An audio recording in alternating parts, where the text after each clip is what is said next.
denying of your right as a wife. I'm sure that you can't just sleep and let it pass by. So that is the originating. I have the sister of Lumba here, and she represented Akosua Sewa in court today, and this demonstrates the kind of love the family has for Akosua Sewa. You get the point. We are committed to protecting the integrity of Lumba, and we are ready to work within time to ensure that on the day that has been set, the funeral will come on. And away from the court, government will not cover tuition fees for at least 25,000 students who are now enrolled in private SHSs through the Computerized School Placement System, CSSPS. Instead, government will pay an annual stipend of 940 cedis for each student. Minister of Education Haruna Idrisu announced this during the signing of Memorandum of Understanding with leadership of the private schools here in Accra. Government is expanding the reach of its free senior high school policy this time to private schools. Through the computerized school placement system, 25,000 students have been placed into 70 private senior high schools across the country. To formalize the arrangement, the Minister of Education, Haruna Idrisu, signed a memorandum of understanding with the leadership of private senior high schools in Accra. Vacancies declared by you of the 70 schools that are benefiting from this pilot stands at 70 at 44,000. Government have been able to place at least 25,000 to the private schools. Otherwise, that 25,000 would have been without schools, and that could define a terminal end to the career of many young people, students. So government is committing to provide a stipend of at least 250 Ghana cedis to support the transition of that category of students moving into private schools. That's negotiable. We'll still discuss as and when we can help you to up it. We'll be able to do so. The initiative is part of an effort to eliminate double track system and make room for more students as private schools offer additional capacity. Ministry of Education shall not pay tuition fees. That's part of the understanding. I should thank you for that general support to government. Ordinarily, you would have insisted rightly and justifiably that government should pay for tuition. So momentarily, you are not for profit, but for the provision of the public good. I recognize and thank you for that. And then trust me, those of you who impress government in the implementation of this will compensate you with some infrastructure intervention when necessary. Private school leaders are welcoming the move, saying it recognizes their role in national education delivery. With over 40,000 spaces announced by private schools, more students are expected to benefit in the coming years as government pushes for broader collaboration in education. And now the Ministry of Education has instructed the Ghana Education Service, GES, to ensure that salaries owed to over 6,200 newly recruited teachers who picketed last month are fully paid by the end of next month. According to the Education Service, this move follows financial clearance from the Ministry of Finance, paving the way for these teachers to be fully mechanized and formally integrated into the teaching profession. Deputy Director General of the GES, Professor Smile Jizi, made this known at a news conference in Accra. Teaching and non-teaching staff of GES, there are about 6,249. And we are going to start the process right after this conference to ensure that they will be paid by end of November. These are the breakdown of the categories we want to share with the public. The first one, from colleges of education, they are about 2,113. Those are staff with IDs but not paid. They have been picketing. But now we have the clearance to process their document for payment by end of November. And those without staff ID, 582.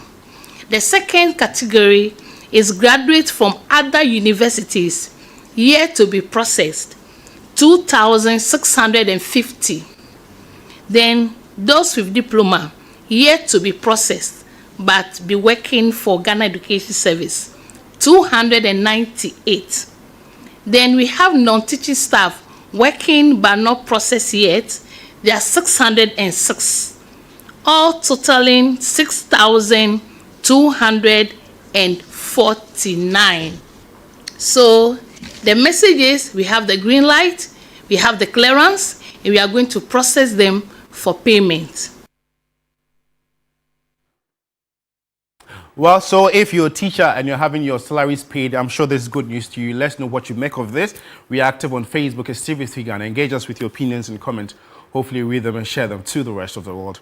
After breaking away from the NPP in 2023 and launching the Movement for Change, soon after, the Movement for Change has officially transitioned into a fully fledged political party named the United Party UP. This new twist to Alan Kyerematen's political journey is aimed at breaking the duopoly of the ruling NDC and opposition MPP.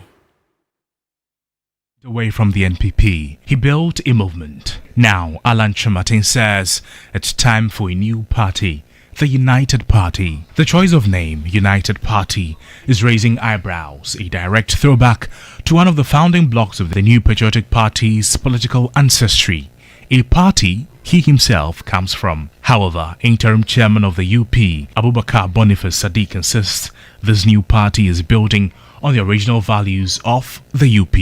We of the UP Plus have adopted the best of the values and principles of the early UP, many of which are now taken for granted as constitutional rights. But we have also enhanced them based on our diverse experiences of governance in Ghana. For interim general secretary of the party, a former member of parliament for Denton constituency under the NPP, Yabuabia Samwa, the United Party is presenting an alternative of transparency, transformation and proper leadership in Ghanaian politics. We are launching the United Party in the strong belief that it is needed urgently to fill a yawning gap in our political ecosystem. That gap is for a leadership we can trust. It is a gap for inclusion in decision-making and impactful economic and other resource management. And above all, a gap of integrity. Founder of the United Party, Alan Kyerematen, says the UP will create sustainable economic development for the country in all sectors. The vision of the United Party is to make Ghana the economic powerhouse of Africa by 2040. We want particularly the youth and the women and the vulnerable of our society. After today, what next for the United Party? Okay, so we have to go out there and finalize the establishment of the party. This is our provisional certificate, which means we will need to roll out the party's structures on the ground to get our full certificate, and that's the next phase. Now that we are a formal party, we can have MPs, parliamentarians and all that. There are MPs calling us, people who have gone to primaries and been mafiaed and been cheated, monicracy, all those ills that have taken over the two major parties. People want out. People who have had enough of that, and they want us to put up a decent party. That's why we say we are going to put up a model party. Well, away from UP, former Minister of Health, Dr. Bernard Okoboy, has taken on government for the delayed completion of the General Hospital, citing lack of budgetary commitment despite effort by the past administration. He also says 3 completed Agenda 111 hospitals have been left non-operational. These remarks prompted quick rebuttal from the Health Ministry. On Thursday, October 9th, the Health Minister visited the La General Hospital site, where he revealed that government has allocated 130 million cedis to complete the project in 2 years. But in a media engagement on Thursday, October 16th, former Health Minister Dr. Bernard Okoboy said government has failed to make any payment to the contractor. The NPP administration duly honored the IPCs that were raised by the contractor after executing the work, totaling about 150 million Ghana cedis. That is why the hospital project started off. The 2025, the budget that was read by Honorable Atufosi made provision for 60 million Ghana cedis for La General Hospital. Since he read the budget in March up to today, out of the 60 million, not even 1 Ghana cedis has been paid for this project. I sought reactions from the spokesperson for the Ministry of Health, Tony Goodman, who says the claims are misguided. Case is that we are making 130 million.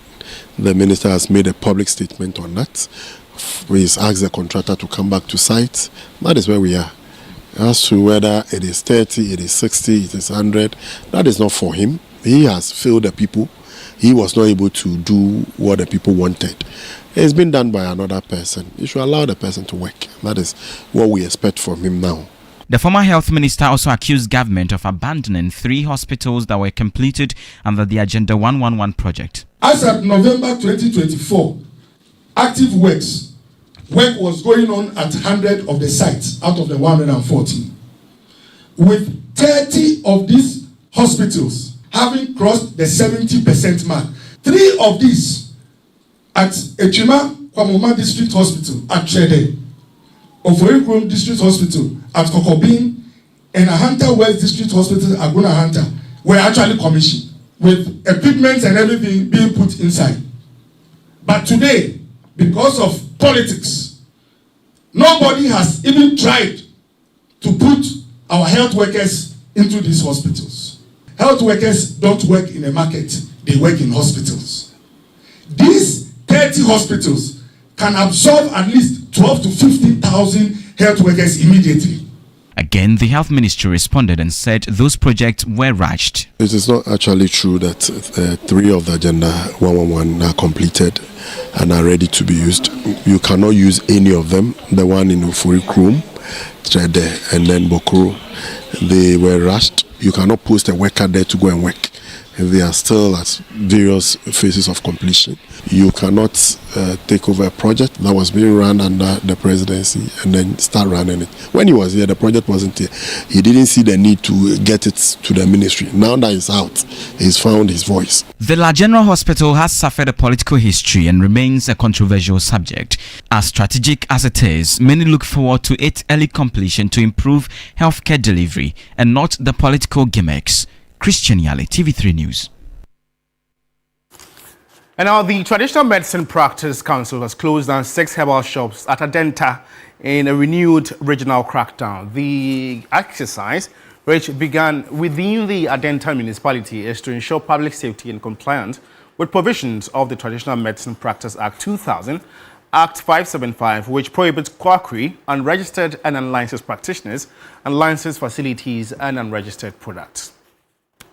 The exercise, which will last until the end of the year, saw officials from the Compliance and Enforcement Department of the Traditional Medicine Practice Council close down several unlicensed herbal shops and confiscate some products in Adenta. The team seized a quantity of herbal products from Lucky Herbal shops in Adenta for non-possession of license. Kofi Herbal, which had operated for more than a decade without a license, was eventually closed down and had its herbal products confiscated by the team.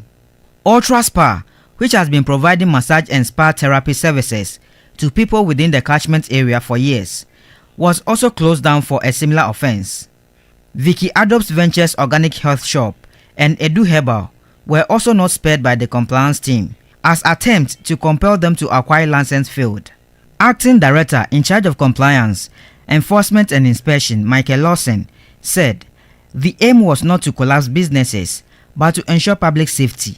We had opportunity to go to Madina, Asalibuke, and the one we just picked the items at Adenta. And it will amaze you, the people who were in the shop, they had no license of operating, and there was no premise license in addition. And this poses a very serious health risk to people who consume such items. Because if you don't have a license, what shows that the item you are bringing to the market is something that is good for consumption. The Traditional Medicine Practice Council has over 30 associations with more than 100,000 members. Last year, the council licensed about 6,000 members, and this year, it has issued license to about 2,000 more to operate. Felix Kofi Adjofu, an unlicensed herbalist, admitted wrongdoing, but insisted that attempts to acquire a license and have his activities regulated by the council have always been met with frustration. I have customers who people are not interested in the chemical drugs. You understand? Because from Mampong to Standard Board, several years. When you go and come. But I also need to work. That's what I've been given to do. You understand? The traditional medicine practice industry is said to be a thriving one, with about 70% of the Ghanaian population relying on it for healthcare. In 2023, the industry generated 2 billion cedis.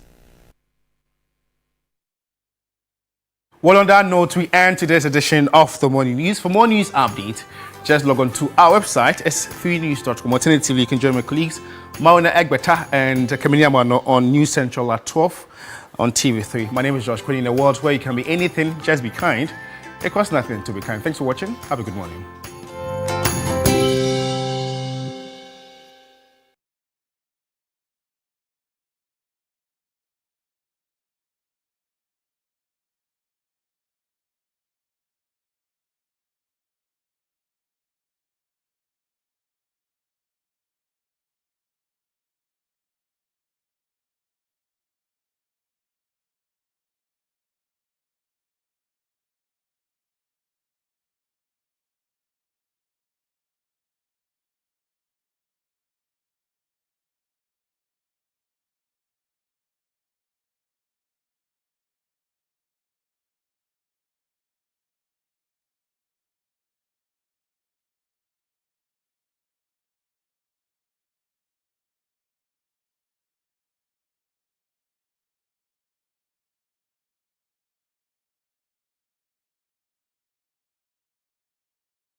Honestly, I heard Coco saying, I'm playing your favorite. And then I came here and I said, I really love this song too. It's a beautiful song, yes. I haven't really paid attention to it. Okay. But listening to it today, I think I like it too. Yeah. I should add it to my playlist too and listen to it in full with music and words on the side. You remember music and words? Yeah.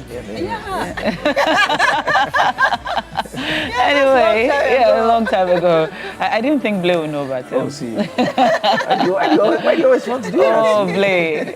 It's all right. It's good to be back. It's good to be back. I'm a senior here. Oh, yes! Senior at the bar, yes. I know. Yes, senior. I'm sorry. Sorry for left. Sorry for left. Let that count for something. I was telling him we'll get there, and he said yes, by many, many years. He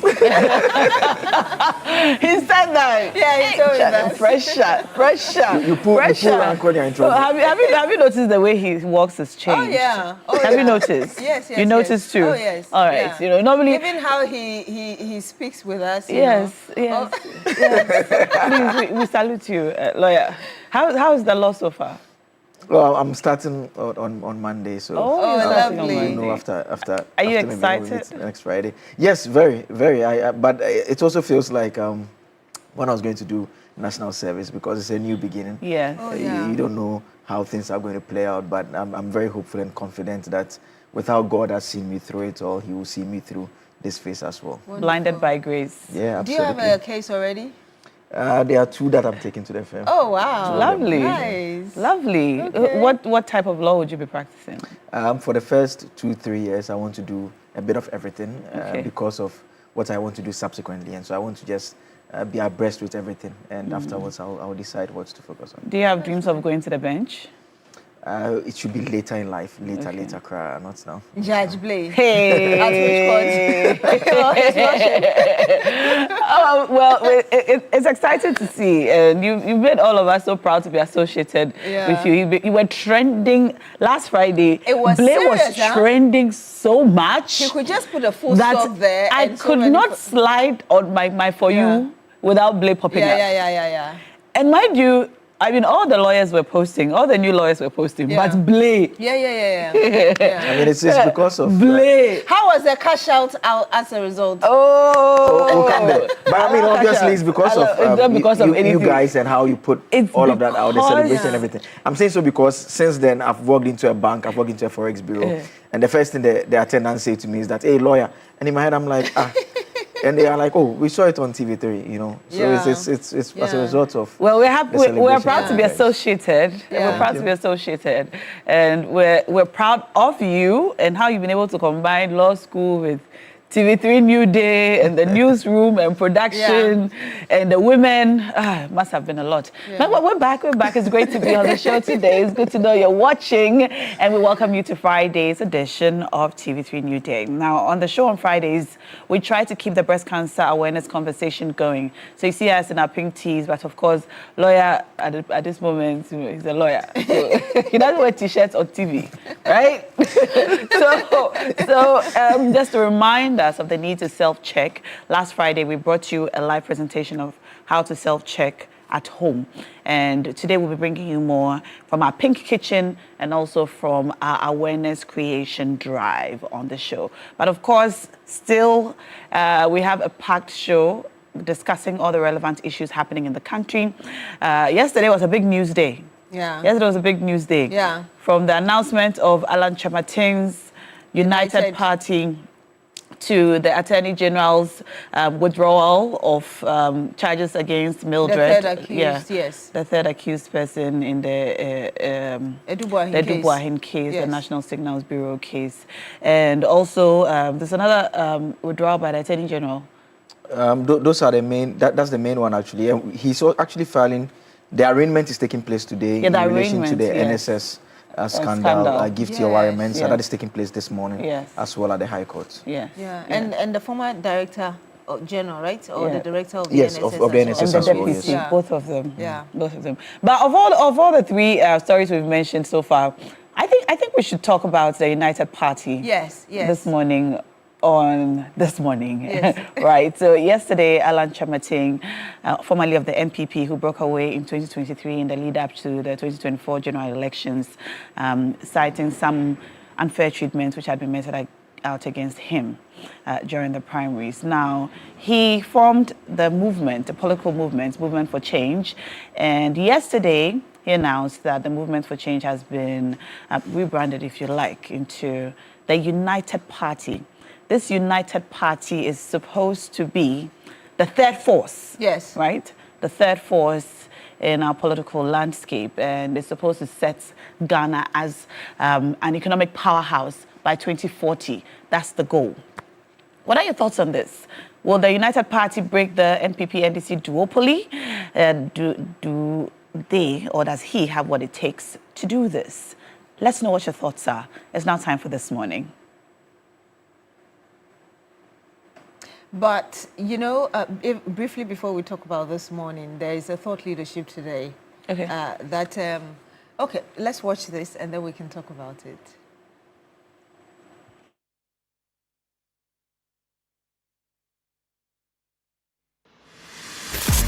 In the age of speed, truth is under attack. A click can shape nations. A caption can cause chaos. But across Africa, new guardians of truth are rising. Voices shaping the future of a digital world. Amiel Deborah, redefining influence with integrity. Kweku K. Krobia, the policy architect of responsible tech. And Estina Asante, the journalist guarding facts in flux. Jerry Sam, the voice of digital ethics and accountability. Guided by Sena Kwashi. They'll decode the algorithms behind truth itself. Join the conversation October 17, 10 a.m. Live from the Executive Theatre, TV3. Attendance is free. African Digital Festival Thought Leadership Seminar. Combating misinformation in the digital age.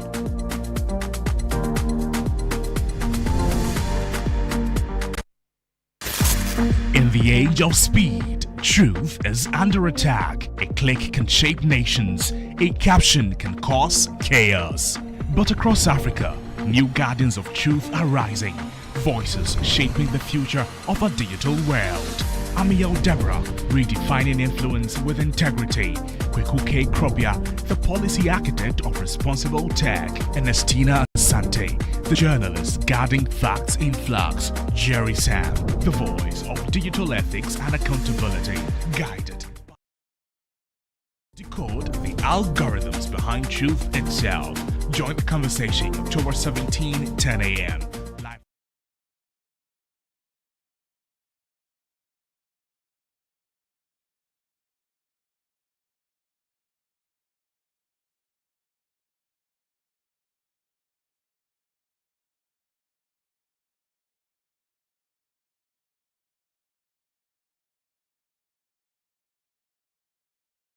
Would have this forum, the digital festival here, which is happening. And last week we actually had this week we had a conversation. Sena Kwashi and his team joined us in studio. Really a lot to talk about. It was actually last week. A lot to talk about. How do we make this the space safe? You're talking about deep fake, where they can take your image and do whatever they want to do with it, and people would believe that it is you who is doing whatever you're doing in that video. How do you even sell within the digital space?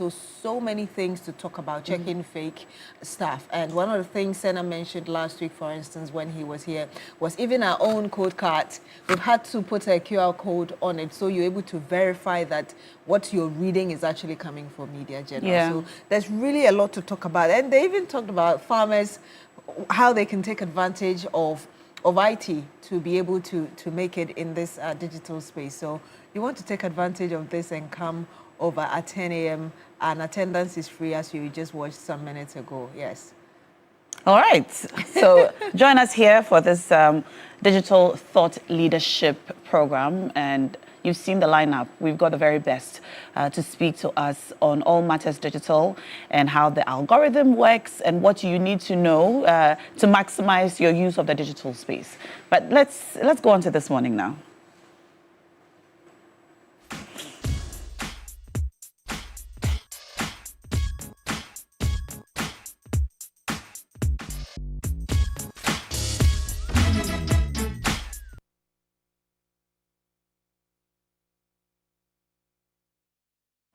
It's now time for This Morning. But of course, it's a Friday. That means you can cash out big on the show. Dial *439#, *439#.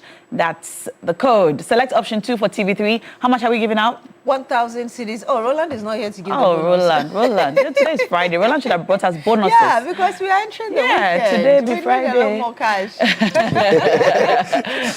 you know. Whenever you say that, you know what comes to mind? What? That bribe muscle. Bribe muscle. Yeah. It's stuck in my head. Yeah, sure. But we have to initiate. I mean, 3 days ago. Lawyers the last time we did the video, I was part of it. I was at the back. But you weren't singing. Oh, you need to teach me the words. Oh, we'll teach you, don't worry. Mommy, I don't know the lyrics, but today be Friday, Miniano. You say Brahima, Brahima, Friday. So today's Friday. You've got to win big on the show. Dial *439#. Select option 2 for TV3 and win some good 1,000 cedis. And it's going out to 10 of you. Roland is not here to give us bonuses, but we're still claiming our 1,000 cedis, all right? Yeah. *439#. Select option 2 for TV3. Play about 35 to 40 times. If you play 1 or 2 or 10 times, you help other people to win. But if you want to win, please play 35 times, 40 times. Do it with your full chest and win big on the show. Yeah. But on This Morning today, we're talking about the announcement from the camp of Alan Kojo Trematin yesterday. Yesterday, he announced the formation or rebranding of his movement for change to the United Party. This party is set to be the third force, which will elevate us, make Ghana an economic powerhouse on the continent of Africa by 2040. That's the goal, that's the vision. But the question is, in your opinion, does the United Party have what it takes to be that formidable third force to break the NDC-NPP duopoly? Let us know what you think. The phone number is on the screen. Call us. It's time for This Morning. Add your voice to the conversation. And already there have been some comments on social media already, since the announcement broke yesterday. Yeah. And people are sharing their opinions, and people are asking questions, and people are actually saying that if this party is successful, it might cause some trouble for the NPP. I saw a quote from Inusa Fuseni. Yeah, because of where he's coming from. Yes. Alan Trematin is coming Yes. from. Yes. And, I was actually excited to hear about the announcement yesterday, because since the elections, I've been asking, where is the coalition that we saw Mr. Trematin and the other people lead? And so it was great that he came out yesterday telling us what he had to. And let's hope that really we're able to get a third force, because we've been talking about this for years. And the name of the party is very interesting. The United Party is actually one of the 3 political parties that Dr. Abrefa Buzia, who is seen as one of the forerunners of the New Patriotic Party, one of the parties that he led. It was a party that was formed as a coalition of various political parties when a law was passed before independence requiring that political parties cannot exist on tribal lines. So the parties that came together formed the United Party. And if you listen closely to some of the statements that were made yesterday, the idea is that they are not going to limit themselves. They are going to embrace people who would want to join from all walks. And so questions have remained. I have actually heard an MPP member of parliament say that, well, why are they using the name of a party that the MPP tradition belongs to? Yeah. It's actually Dr. Tia Kabiru Mahama. He's actually suggested that potentially they may have to go to court to stop them from using the name of that political party. Yeah. So those are another aspect of the controversy that may bring. But does the name still exist as a political party? It does not. It does not. But it's falling into general use. The PMP also had the same problem when there was a breakaway and they went to use the old name and people were really upset about it. But yes, we'll be talking about it. And just to remind you that we also have an exclusive with the man himself. Yes, Alan Trematin with Roland Walker. So in the course of the program, we'll be bringing you that exclusive interview as well. But let's pick our first caller who joins us live on the phone now. Good morning to you, sir. Thank you so much for joining us on This Morning segment on New Day. Tell us your name and where you're calling us from. Okay, you're actually Collins. Hi, Collins. Good morning. Good morning. This is Na and Akabre. You are doing good, and I'm also doing good. Yes, as you said, my name is Collins from Amamole in the Ghana Municipal. Let me take this quick opportunity to greet the first gentleman, President Mahama, Chief of Staff, Sebra, and Peter Akosi Mesa, Deputy CEO of Temashipia. Yes, Alan Chematin has made it is clear and unique from movement to United Party. And yesterday, I heard Solomon saying that if you think you are coming to enrich yourself in this political party, then you choose the wrong way. It's true. Look at MPP. Filing fee and nomination fee. That's one person, 4.6 million. That's all currency, 46 billion. It's amazing. All right, Collins, thank you so much. Unfortunately, we'll have to go to 3FM 92.7 now, where, okay, Johnny, may the weekend be even better than the week, so that we can come back the succeeding week more refreshed, more relaxed, more replenished, more energized to deliver excellently on the mandate that we have for God and country, wherever we are or wherever we find ourselves. It is always important to brighten the corner where you are. It doesn't matter what work you do. You may be an engineer, you may be a soldier, you may be a policeman, you may be a fire service officer, immigration man, a prisons officer, you may be a national security person, you may be a lawyer, you may be a doctor, you may be a farmer, you may be a fisherman, you may be a trotro driver, a taxi driver, you may be a carpenter, a plumber, a mason, you may be a steel bender, you may be a pastor or a clergyman, you may be a motivational speaker, you may be a politician, you may be an assemblyman, you may be anything at all, footballer, athlete, whatever it is, just brighten the corner where you are. It's important that you do. It is the very little efforts that everybody puts in that will make the bucket full. The very little efforts that all of us put in at every single point. But people have to contribute. The smallest quota, the widow's mite, whatever it is, wherever you are, contribute your smallest part. There are some of you who go to church and you don't play any role in church. You are not part of the choir. You don't come early to church to come and sweep or clean. You are not part of the ushers.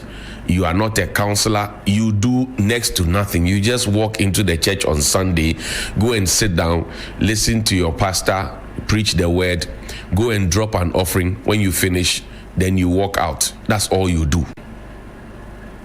You have to change, because it will get to a point where everybody has to do something. Same with some of you who go to the mosque.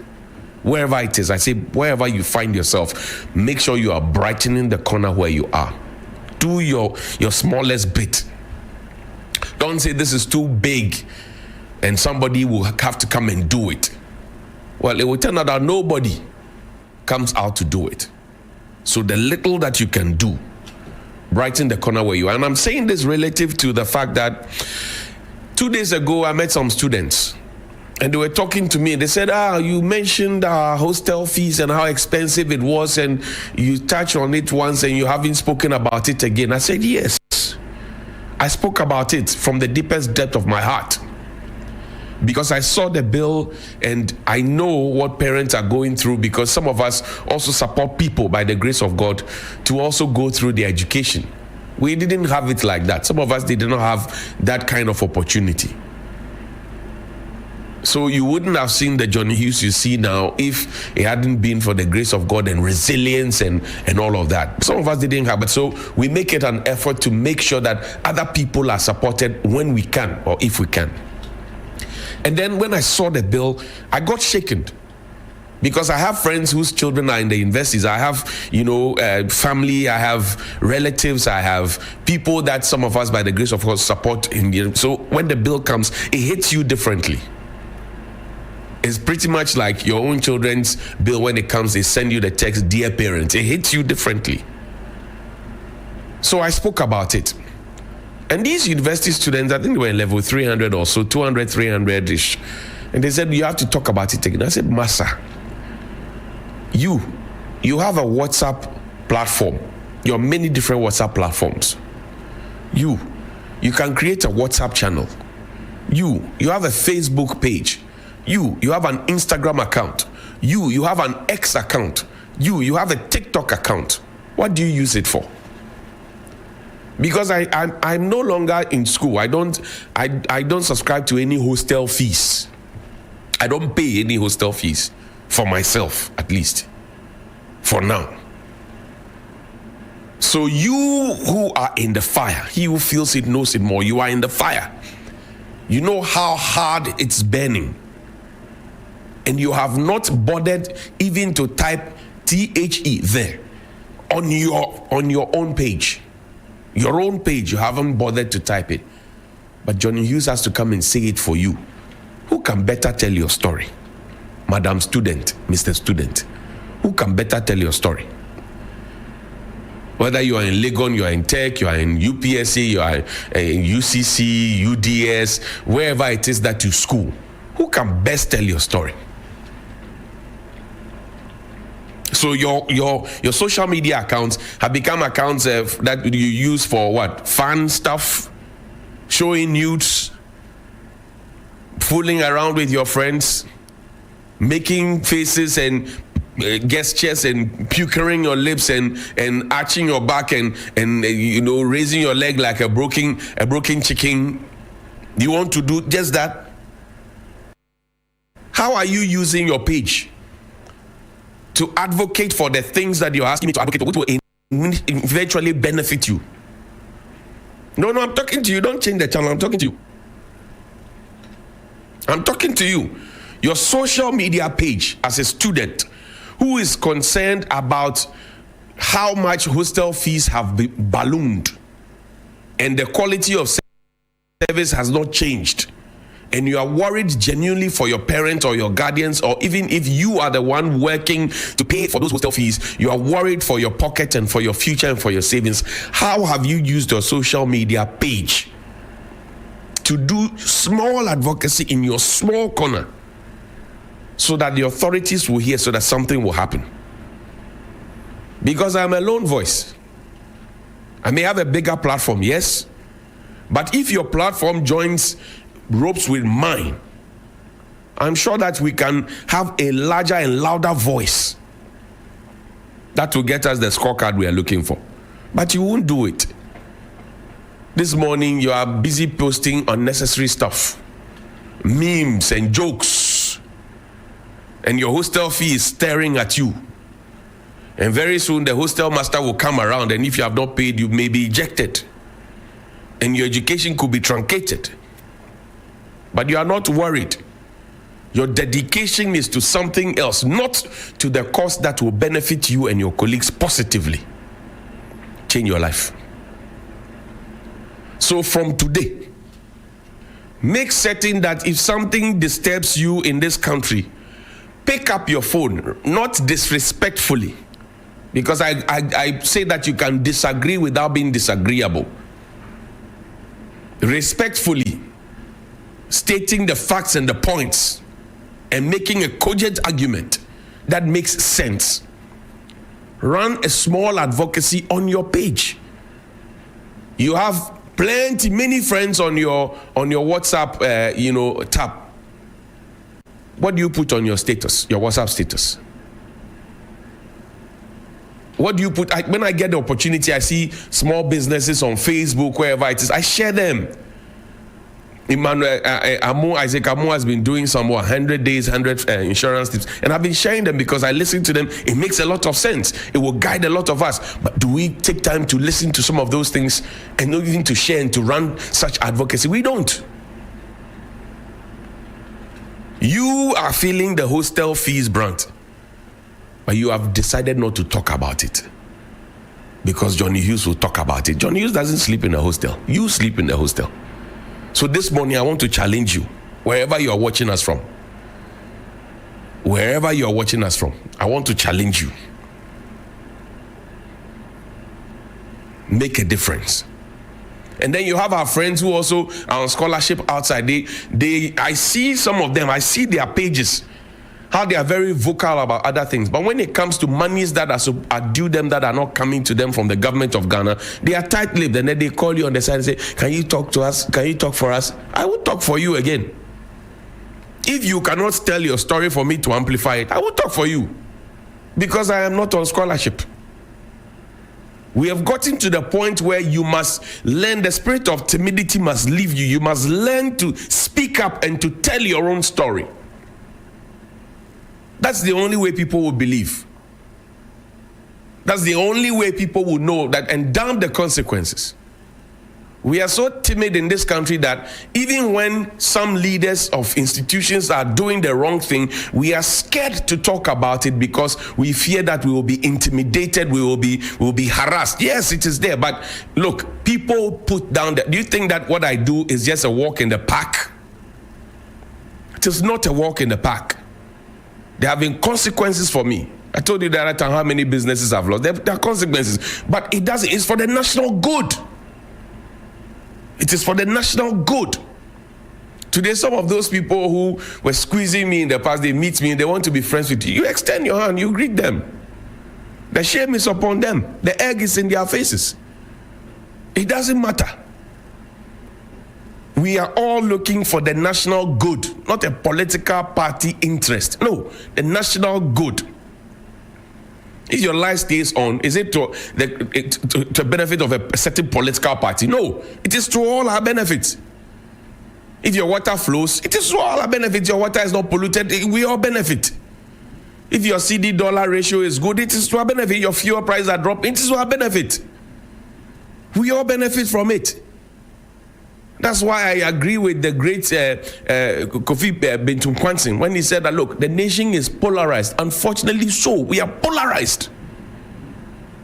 We are so polarized. We are in a fine mess, as he puts it. And we are happy about it, and everybody is quiet.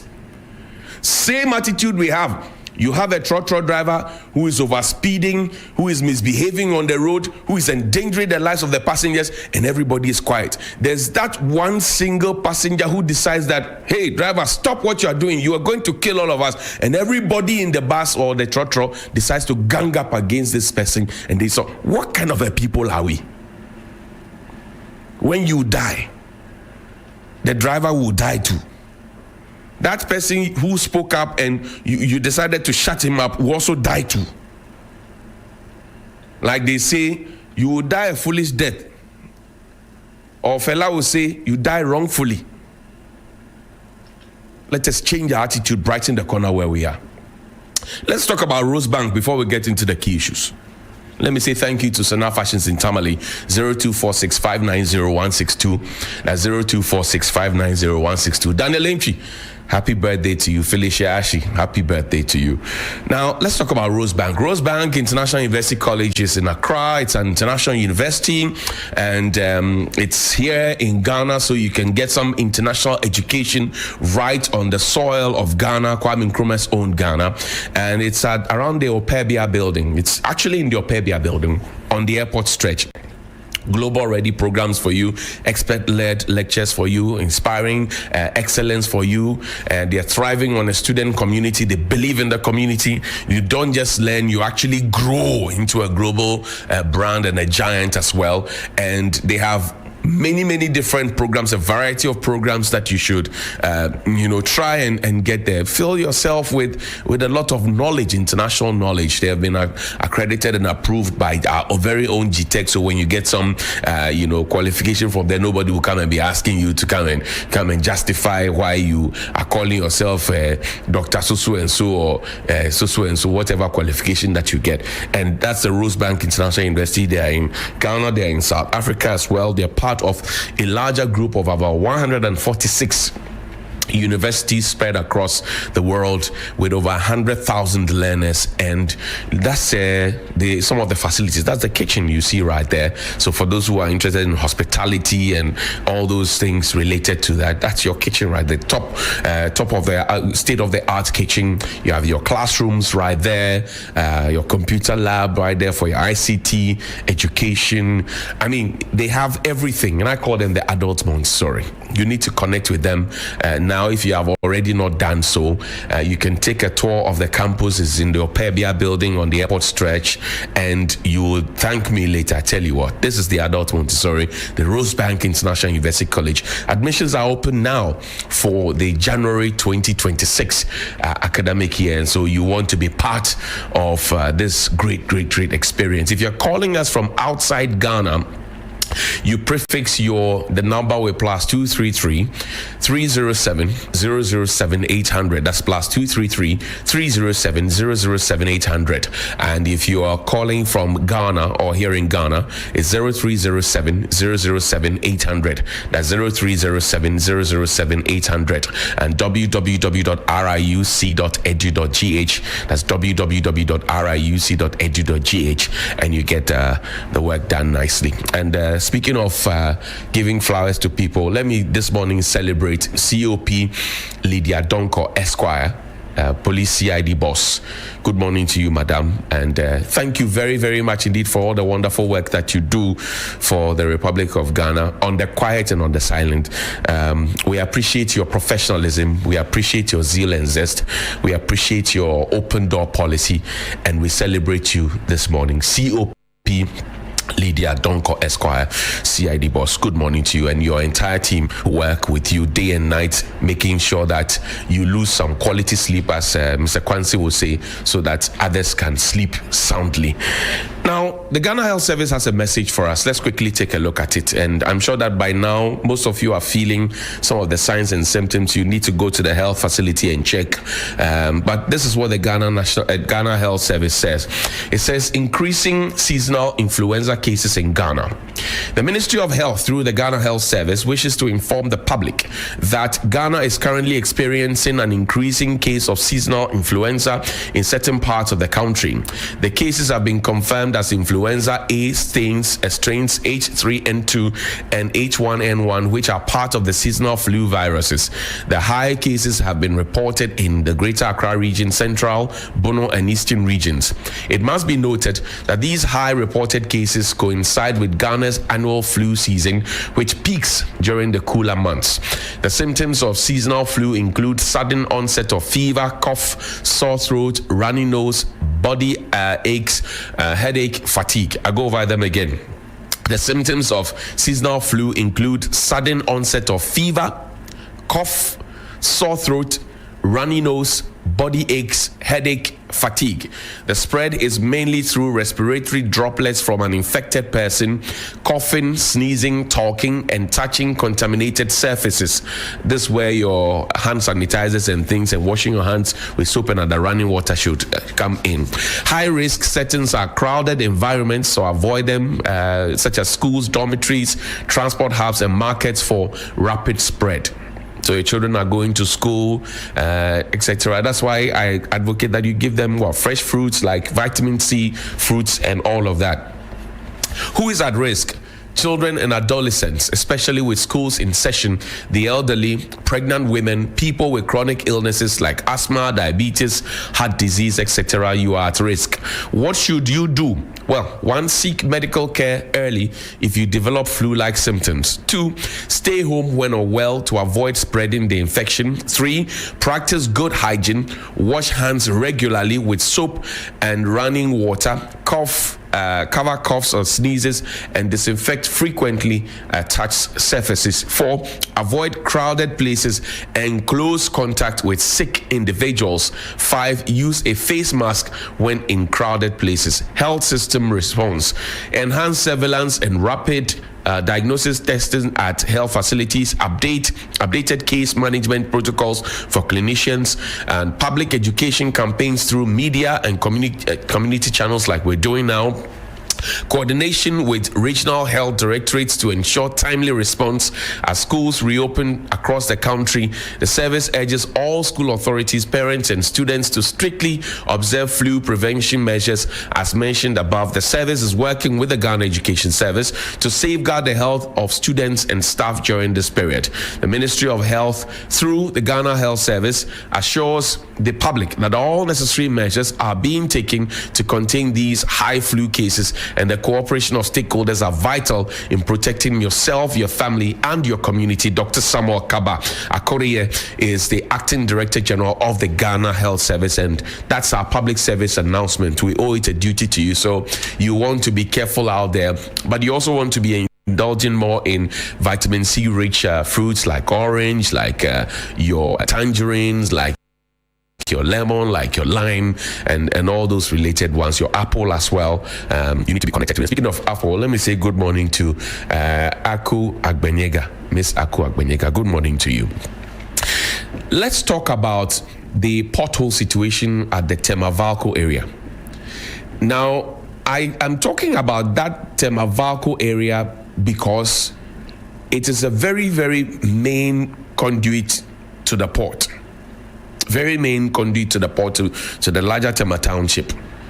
And sometimes it's not just that. I'm using that as a point of, contact or example to establish what happens in many different places in this country. Sometimes you'll be stuck in traffic, snail-paced traffic. The traffic is not moving. And then you get to the point where the traffic actually originated from, and you see a gaping hole, pothole. So this is the Tema area. You see a pothole, and you keep asking yourself, can we just not fix the pothole? Look, a similar pothole started like a tiny weeny hole around on the main Paloma Circle Road. Those who use that road know what I'm talking about. Right after Paloma is on the left-hand side. I think it's diagonally opposite the ADB Bank, former bus stop, Hariza Coast Place. Is right there. It started as a tiny weeny thing. Some good Samaritans have put some stones in there. But we all see it. We all see it. There's one that is developing around the Kaneshi Sports Complex. It started very small. Before you know, it's become very big and it will cause traffic. Already that place is traffic prone. There are many different places I can show you in this capital called Accra, in the Ashanti region, in the Western region, in the Northern region, in the Volta region. You have potholes that are causing unnecessary traffic, people wasting fuel, and we keep going to conferences and telling people that we are interested in climate action and what have you. Small pothole. This morning, when you go to Valco, you see it. Small, a messy area like this, and it causes a lot of traffic. Why? The Minister for Roads and Highways governs Kwame Agboja, MP for Adaklu. He cannot come and be everywhere. That is why they have district offices. That is why we have district assemblies. That is why we have people who are supposed to be looking out and pointing them out to people. Some of us, that's what we do. We look out for the thing, and we point. Look, that traffic situation. See, the car is moving smoothly now. It's from one of our viewers. He sent it to us. Look at the traffic situation. This is Tema Valco. Kwame Nkrumah's own Tema. And you have people who dress up today. They will go to work, and when they are 60 and above, they will still be asking for contract extensions, and they will do next to nothing. There's somebody who is gone past 60. A senior government official called him and said, but boss, you are past 60. Why are you still here? He said, it's a complicated issue. I will call you saying, it cannot be complicated. You have to go home. Because the young people have to get jobs to do too. The government promised us that no contract extension. And so the contract extensions must end, because we don't want another situation where an Abna Osei look-alike will be in parliament defending an Amishadai look-alike. No, we don't like that. We want a situation where what you told the people is what you will do. I said I don't have a problem if older people become board chairman or consult. I don't have a problem. But running a day-to-day office, nah, mbano. Ebano. The young people must be allowed to work. And if you go to the institutions themselves, their workers tell you that if we get a leader like this, things will move on for us. Because they have seen their work as departmental heads, they have seen their works at, divisional heads or whatever it is, and they appreciate it. Look at this. This is an eyesore, really. That's just that small portion, and how it causes unnecessary traffic, wasting man hours, delaying everybody, and wasting everybody's time. Why? And there's an assembly there. And they will drive through this Potom to go and collect property rate, business operation permit, and all those things. There are supposed to be work supervisors and road engineers in the assembly. They will drive through, they will see it. So now that you are taking your bath now to go to work, or you are eating breakfast to go to work, when you go to work, what exactly do you do? I want to know. At least you know what I do. But when you go to work, what do you do? What do you do? If some of us share some of them, and I've seen people share, oh, this nurse is struggling with a motorbike in the river, it's okay to talk about them. If some of us share a quarter of what we go through to bring you Johnny's Bite every day, I'm not sure that when you sleep, you will sleep well. But it is not for self-aggrandizement, no. It is for the work. And it is for the same reason I keep asking myself, when I was in Saito, that's public school at St. Joseph the Work Anglican Church, Kaneshi Anglican JSS. When I was in Saito, our teachers used to have their children in the school. Our teachers, they used to have their children in Saito. Today, the Saito teachers will take their children first to the private school before they come and teach the Saito children. At least believe in the products that you are providing. They don't believe in the product because they know the system that they are running is rotting. Saito teachers who tout themselves as trained teachers, and rightfully so, will take their children to private schools where some of you say there are SS leavers and what have you who are not trained teachers who are there instructing the students. But the Saito teacher who is a trained teacher will take his or her child to a private school because they know the system that they are running honestly and deeply within their hearts is rubbish. When was the last time you saw a nurse or a doctor or a teacher go on strike because children didn't have textbooks to learn with, or they didn't have manuals to teach with? When was the last time you saw any of that? They will go on strike. When they go on strike, it is for their pocket. 1 Ghana for your pocket. When they go on strike, it is because they are looking for money inside their pocket. How many times haven't I spoken about textbooks in this country? I even got into trouble with one of the union leaders. He called me and insulted me, but that's another matter. About the Achimota school Rasta. The courts exonerated me and the boy. X in your faces. I said, when was the last time you saw, or have you ever seen teachers go on strike to say that our children don't have textbooks, we don't have manuals to teach with, we don't have chalk, we don't have this, that, so we are going on strike because of that? When was the last time you saw it? They will go on strike because they want money in their pocket. Same like the nurses, all of them. And I'm saying that when you read the Labor Act, conditions of service includes what you come to work to teach with. Your chair is not good, your washroom is not good, you don't have the textbooks and manuals to teach with. All of it constitute conditions of service. Do you ever see them go on strike? And I say, I've given you a very simple analogy. The Saito teacher will take the child to private school and come and teach in a public school. At least believe in the product that you are sharing. They don't believe in the product because they know the product that they are giving is not top notch like it used to be. Meanwhile, most of them were Saito students back then. Have you ever wondered why when a nurse or a relative or a nurse or a doctor is taken to a facility, even when they are off duty, they will rush there and come and, be around the place, or maybe make a call, say, oh, we media men, we don't do that. Send somebody on assignment to leave the person. We don't do that. We even have time to do that. Because there's news breaking every time. I've asked a simple question. I said, when did you see any of these professionals I've mentioned go on strike because they didn't have something to work with? Now I'm asking you. They will see you and complain to you privately.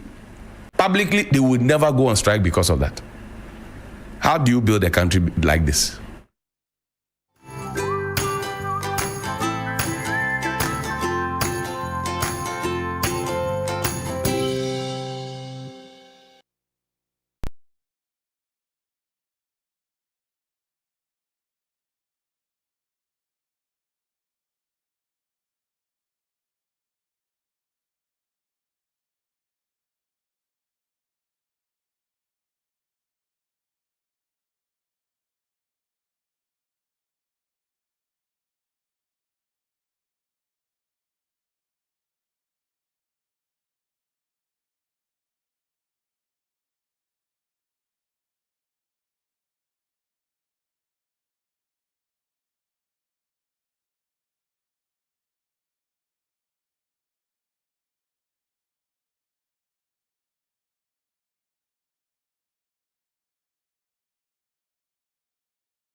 Announcement was made.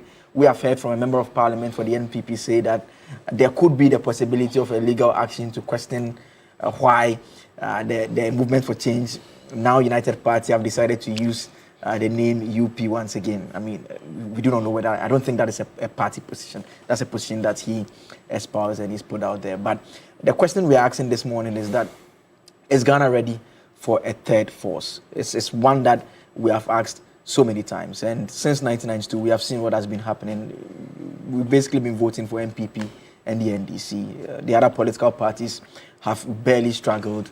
They've not made an impact. In fact, they've only gotten worse over the period because from the initial stages, what the parties had at least was representation in parliament. That was the very barest minimum. And now we know that it's basically MPP, NDC, and the independent candidates in parliament, bringing questions about whether it's necessary for even the other political parties to continue to exist. We know in Nkrumah's own political party, the CPP, they're basically not in parliament. We know of, again, from the Nkrumah stock, the PNC as well. They even further disintegrated even before the 2024 elections. And so the question now remains that who would the United Party as an organization be attracting into their fold, and can they make any significant difference given the performance of Alan Chamanti even in the last election as well? And so all those are matters that we will be discussing around the table. And I want to start first with Ebo, for very obvious reasons. It's this party that we are talking about this morning. And Ebo, I want to find out from you. I mean, we know that the NDC will say that they are social democrats, and the political theorists will say that, well, they will be on the center left. And the MPP will say that liberal conservatism will say that they are center right. The UP as it stands now, as it's been created, is it continuing in the tradition of the NPP? Thank you very much. Let me greet our viewers this morning, and also greet my colleagues here and you yourself, and also congratulate you. Thank you. On your elevation now as a lawyer, and my lawyer for that matter. Thank you. Let me say this, that we are not following the political philosophy of the NPP. You see, let me say this. UP is a broad-based centrist national party. So, as you rightly said, MPP is center right, but we are at the center. We are a centrist party, and that is the kind of party we have come up with. So UP is a broad-based centrist national party that seeks to build a united Ghana and promotes overall national interest over and above individual and political interests. So that is significantly different from what MPP is at the moment. MPP is center-right party, and I don't think, per their records, they promoted national interest. They are so much about their political party, and they've always been promoting the interests of their political party over and above the national interest. I mean, from what the chairman said, is it fair to say that UP is drawing inspiration from the forebears of the New Patriotic Party? Or certainly, that is why he said enhanced UP. Certainly, there were certain good values and principles of the original UP that some of us feel this current MPP has abandoned. And so we have gone back to take on board some of those values and principles, and also added more values and principles that will make our party a very formidable and national in character. So you said something which is quite interesting. Whether Ghana is ready for a third party. You see, that notion of a third party or not third party should be discarded. It's about time. After 2 years. I mean, let me be honest and say this, that given the unprecedented destruction we witnessed under Nana Akufo-Addo and Bawumia, for example, in the last 8 years, and also given the MPP's own current, if you like, misconduct in opposition, do you think that they deserve to be the second force?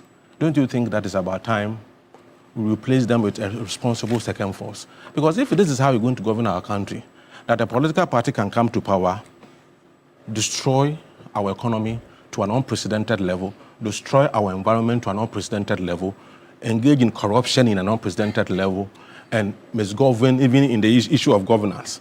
If a political party does all these, and still you want to maintain the political party as a second force, or whatever force, are we not doing a great disservice to our nation? Don't you think we've gotten to a time where the country must reflect on some of the things we have done in the past 33 years, that one political party comes to power, no matter what, 8 years, the political party is kicked out. The same political party that was kicked out just 8 years ago will now be given an opportunity to come 8 years again. To do what?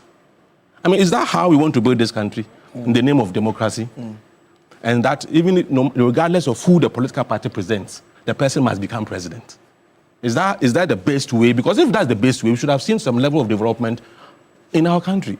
We shouldn't have had the kind of roots we have, the kind of unemployment we have, the kind of joblessness and frustration among our youth who have now resorted to galamsey. I mean, so I believe that, yes, people are talking about third force. My belief is that if a political party misbehaves, misconducts itself, mismanaged, and misgoverned, the political party must be relegated to go to opposition for a long time, maybe 20 years and even more.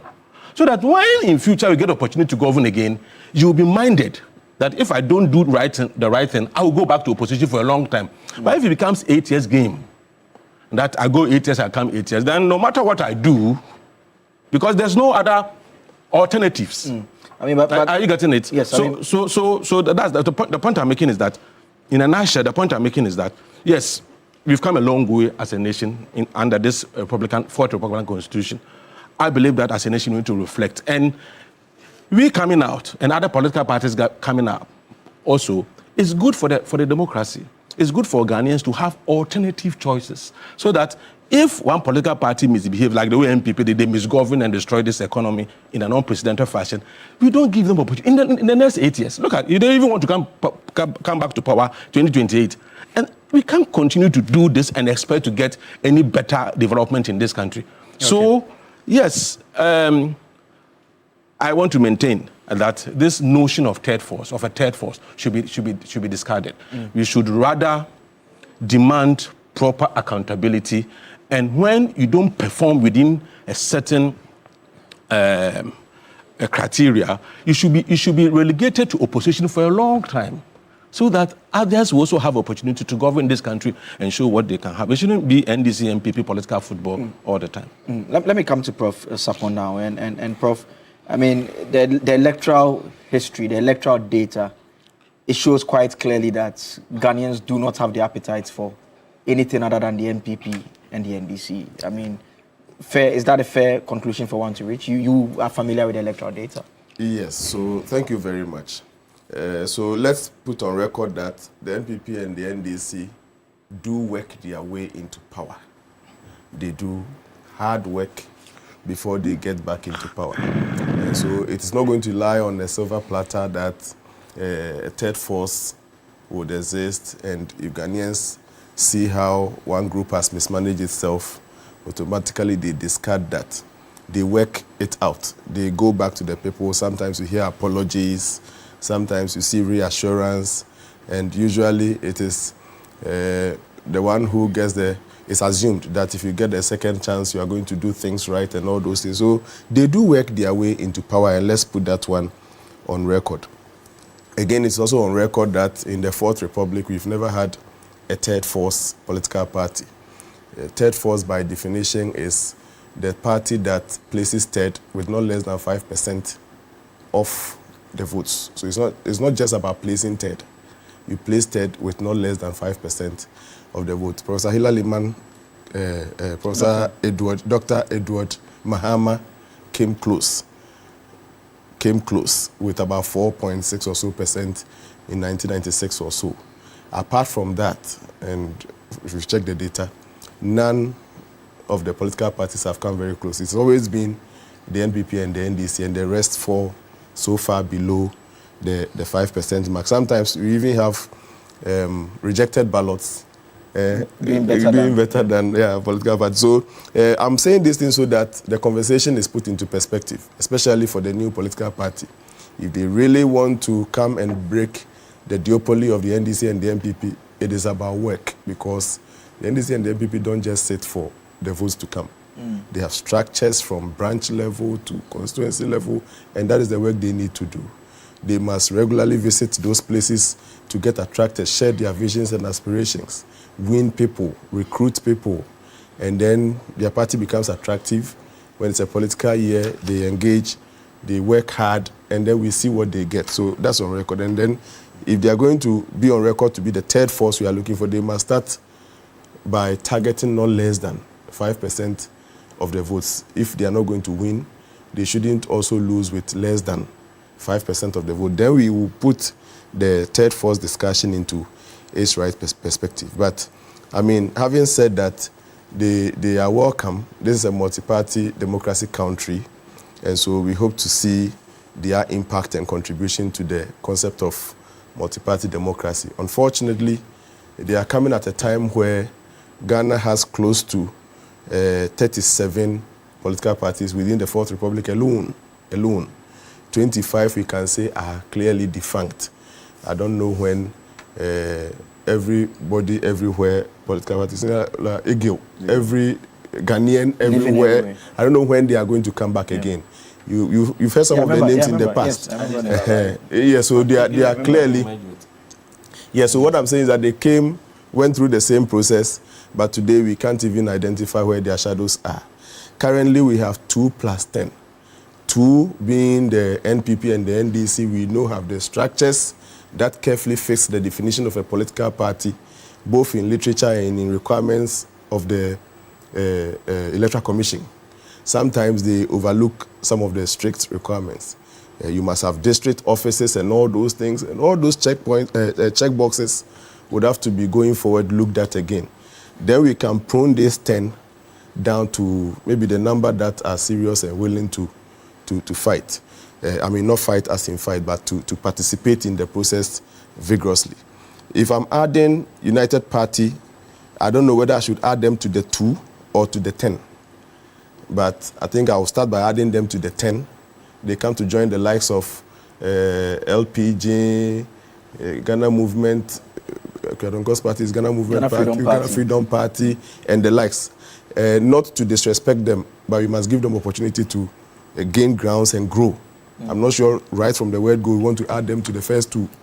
So that is respectfully where I would want to put them.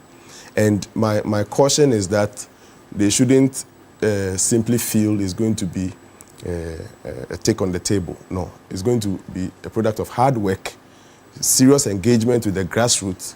I don't know how many structures they've placed at the regional levels, at the constituency levels, at the branch levels, at the ward levels, and all those places. Let's see the first 1 year ahead of them being dedicated to fixing those structures. And then maybe by 2027 or so, they're doing an early congress to confirm the acting positions they have, and then maybe confirm the flag bearer and all those things. Then we see their real plan on the ground.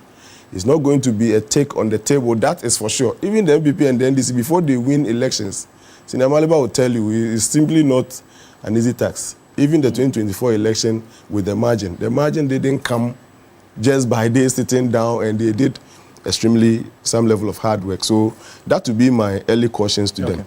I'm just doing a quick comparison, and then I will end for my colleagues too. So the UP existed in 1957. You remember? Yeah.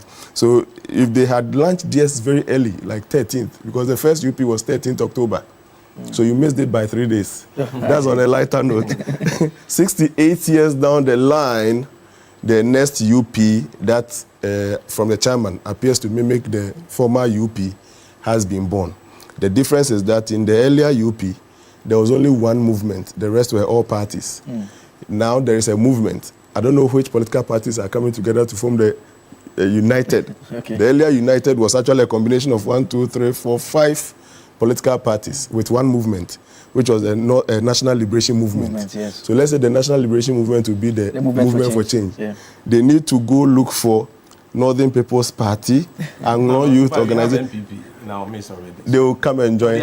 He means the former MPP members. So they are already. No, but they are still coming. Not as a party in that manner that you're analyzing. Yeah. So let's then the United party, but there's a crew. I am saying this because there are still some political parties who are still living in their shadows. They can start by talking to them.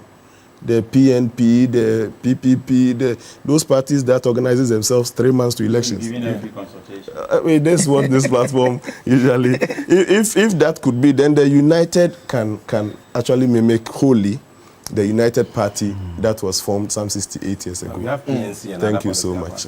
Let me come to Prof now, and Prof. I mean, Prof makes the point that it's hard work. Yes. But if you look at the election results, if Alan were to contest the 2024 elections on the ticket of the MPP, we both know that he would have gotten 40% plus, at least 40. He will not go under 40. Yes. I mean, that shows that the appetite is MPP and NDC. Yes, greetings to our viewers everywhere in the world. And this is a very interesting thing. When I heard the name UP, I thought that was a punchline to the MPP. Then a lot of factors came in. Somebody said they were going to go to court because the name UP is the tradition of MPP. And my brother, Smart, talked about the way the Northern People Party was formed, the Anglo Youth, the Muslim Association Party. So it's an amalgamated political parties that came together to form the UP. And then we have the Togoland Congress. We have the Ga Shifimokwe. They were also part. So you can tell that it comes from different angles before it became UP. Why the name was not gazetted by, and then protected by copyrights, nobody knows. Now Alan is claiming that he is UP. And I don't know what will happen to Buzia and the Dombos that, had a name, and now they know that their party has been hijacked by Alan and using their names. It's very interesting the way we don't protect copyright in this country. Yeah. But we know that the Electoral Commissioner is a lawyer now, and once you go to register a name, they will find out whether that name is taken or not. Once it's not taken, then Alan was right in taking that name. From there, I will talk about the push and pull factors here to also help. If we say that there's going to be a third force, I think that it's not a wrong word to use. All over the world, there are rankings. So in athletics, they rank. In boxing, they rank. So we rank athletes. In tennis, even in golf, they rank athletes. And the reason why they rank athletes is that you have somebody who is number 10 coming to play, let's say, the number 2 or number 1, and they know that it's going to be a very competitive game. There's a reason why even Black Stars are always ranked around 77 and then 76, based on performances. So if you look at the ranking, since we returned to constitutional rule over 30 years ago, both MPP and NDC have got more than 95% of the votes. So when we talk about the third force, we have to come from that angle. The NDC and MPP have got over 95% of the votes. And we all know that somebody can form rejected ballot, party and can still win as a third force. The reason why that is the case is that all rejected ballots are more than all the other 10 political parties that we had in the last elections, which is scary to me. Now, why is this so? Unless there's kind of amalgamation, unless there's kind of people joining together, because we have a good news that the opposition leader of Cameroon is winning election now. After 42 years, and 92-year-old Paul Biya that has become a liability to his own people, because we have a lot of lifetime presidents in Africa. I don't know what they need the power for. You've been a president for 42 years. What again can you deliver to your people? 92 years. We all know that the more you grow, your mind becomes weaker. Just retire. Sometimes it happens to me as if he doesn't even know where he is, because of the age. And it happens to everybody. As we grow, our brain decline. That is why most countries, what they do is that those are the homes. You have to force them to read at least 15 minutes before they sleep so that their mind will not die. Because if you don't use the mind, it dies. Now, when we talk about the cost-push factors, there are a lot of things that Alan can do. But let me ask you, I don't know your political party. Will you change it to vote for this political party? I wanted to see Kwame Gentua here and ask him. There's no way under this sun that he will change from CPP to, because he will tell you I'm genetically CPP. And then I have AB who's genetically NDC. There's no way that AB, there's no way he's going to consider and say that I will vote for the MPP. So let's come from that angle. Genetic. We have an alpha generation that is coming. And there's something that I wanted to talk about quickly. Do you know that there's something called XZ technology, XR technology? And this XR technology is the next big thing that is coming after AI.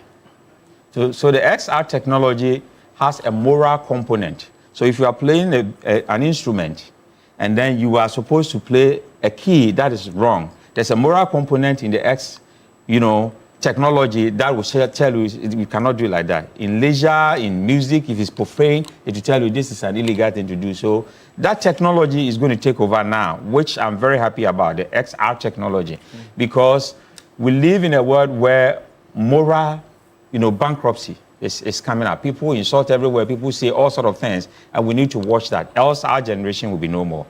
Now, the next thing is that the alpha generation coming in, who will be 18 years, 19, 20, by 2028 are going to vote. And the way they think are also different. The alpha generation don't rely on parental advice. They rely on peer advice. So their peers, what their peers tell them is what they do.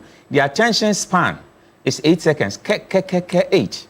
And then they are done. So they need quick feedback. That means that when they take a test, they like video games, they need their results back immediately. So their thinking is going to be different. Now, what many people do in the advanced world is that if we're able to convince such a generation to vote for you, once they vote for you, they become a member of that political party. So at 18, the person votes for the Democratic Party, they are Democrats for life. If at 18 they vote for Republican, they are Republicans for life. So how do you get that generation, the alpha generation? That is what these political parties should be looking at. The other thing that I look at is that if you do comparative analysis, look at Alan and then look at all the 5 candidates of the MPP and then compare. Look at Boabian Samoa, the General Secretary now of Alan's party, and then look at JFK. Even though I know JFK went to my school as Okatechi Opokuare, then compare. Look at Sadiq, the chairman, and then look at Tim. There's now somebody who is acting for Tim, and then compare. So you can see that Alan has a team that is solid. But how do you grow that team? He comes from Ejuso. So in political party, you have to work on that, your hometown. You should never lose in your hometown. Get your hometown right. Get somebody there who will stand in your hometown to win. And then once he gets that, then he goes to the same UP party. The way it is going now in MPP, clearly, it is rigged in favor of Bawumia. He will win. Because you have the same delegates that voted for him that massively.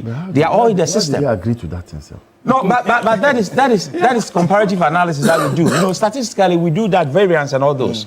So if he wins, then there's somebody at camp, because if you look at the insults and the feistiness that is happening in MPP, then the Kennedy supporters are going to be peeved if it is not fair. That is a chance for Alan, to reach out to Kennedy so that if he promises Kennedy to be the vice, then you can have a split MPP. Then there's the push factor from NDC that has to help the new party to collapse the MPP. So politics, tactically, that is how it works. It's a game of power and influence. And if the way things are going, it doesn't look good for MPP. It doesn't look for, because the name UP has been taken. Most of their members are in UP now. If you compare, Ebo, for instance, I knew Ebo when I was at UCC, when Christian Checha was Deputy Minister of Education. Because Christy was a good friend of mine. I launched a book at UCC. I've been writing all my life. And Christy was coming, she came to chair it.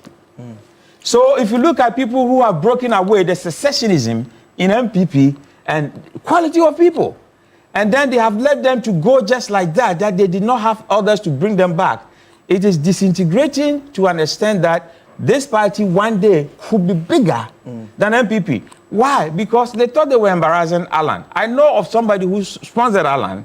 He came all the way to vote during the elections, where he voted from UK. Alan has 0.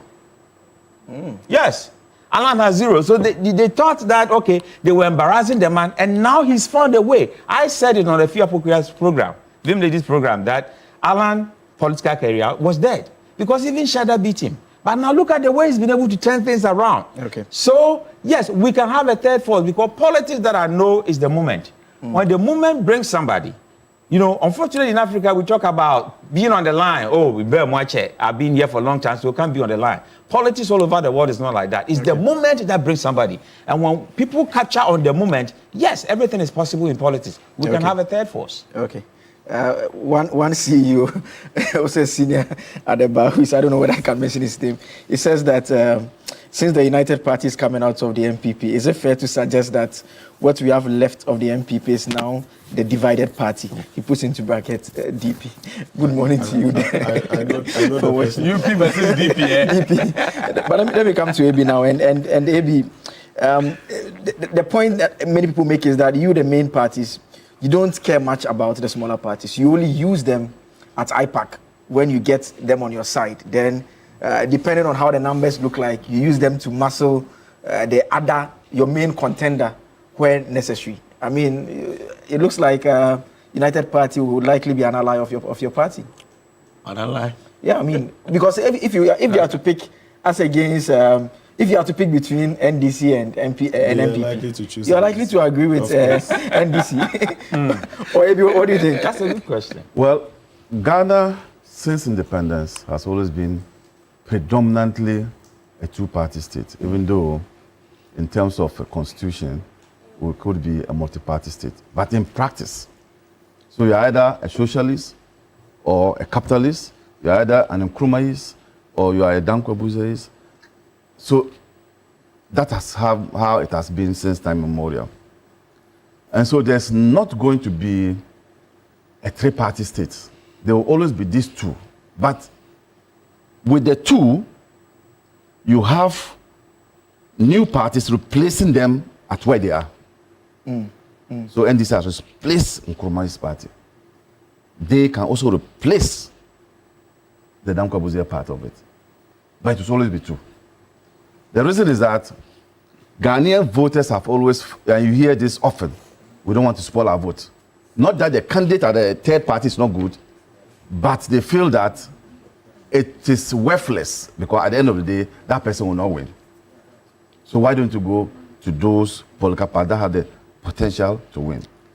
But I want to say the political strategists who advise the movement for change to outdoor their party in this moment when the MPP itself is in disarray. It's a master planner.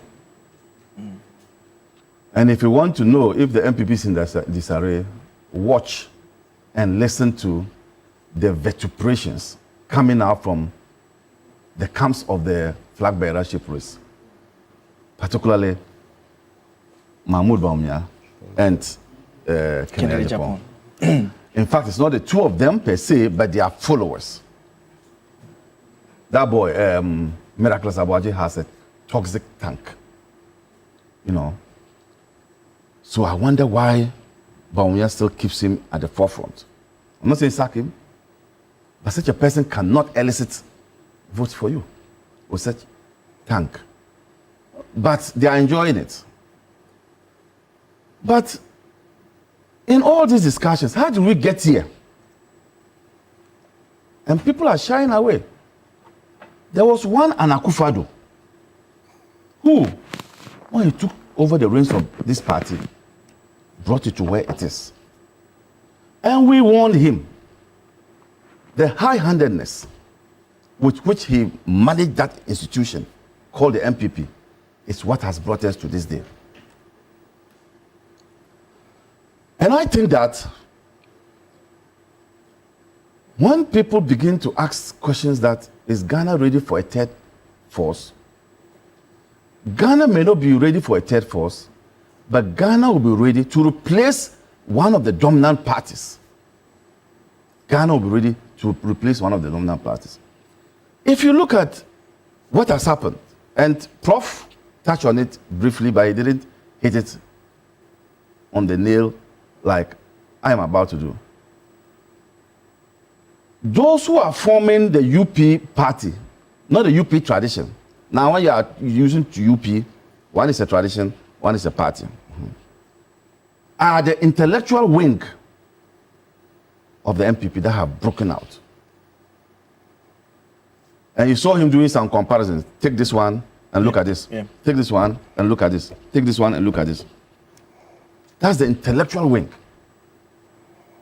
That is the wing that would have been in the business of thinking for the regeneration of the party that have been left. That has left. Those who are there now cannot be compared to those who have left. You have the Abronians who are there still managing the affairs. The Wuntumis managing the affairs of this thing. You see, in a political party, you need a two. You need a two. Because when you say, oh, these people are weed smokers, let's not mind them. But you get to know that this weed smoker can help you win elections. They have a tongue. They have a tongue too. My chairman was telling me how when he was going to, during assembly elections, as a member of parliament, his candidate was losing. But the one who was winning was amongst the weed smokers. So one of the weed smokers came and said, Papa, you're not weed. And so they agreed that the police should come at a certain time and then logo him, then parade him in the town. And that's what they did. When they paraded him, his candidate won. So that's a strategy from a weed smoker. So, and it worked. It worked. So you need both sides. But I'm saying that where the intellectual wing lives and there's only the other group there, you can imagine how that party will sink. The MPP itself too is not even helping itself. I mean, those in power, they are parliamentarians. We had this situation before. In the days of J.H. Mensa and Co., Aprako and Co., they turn around their minority into majority. Is that what these people are doing? They are not helping.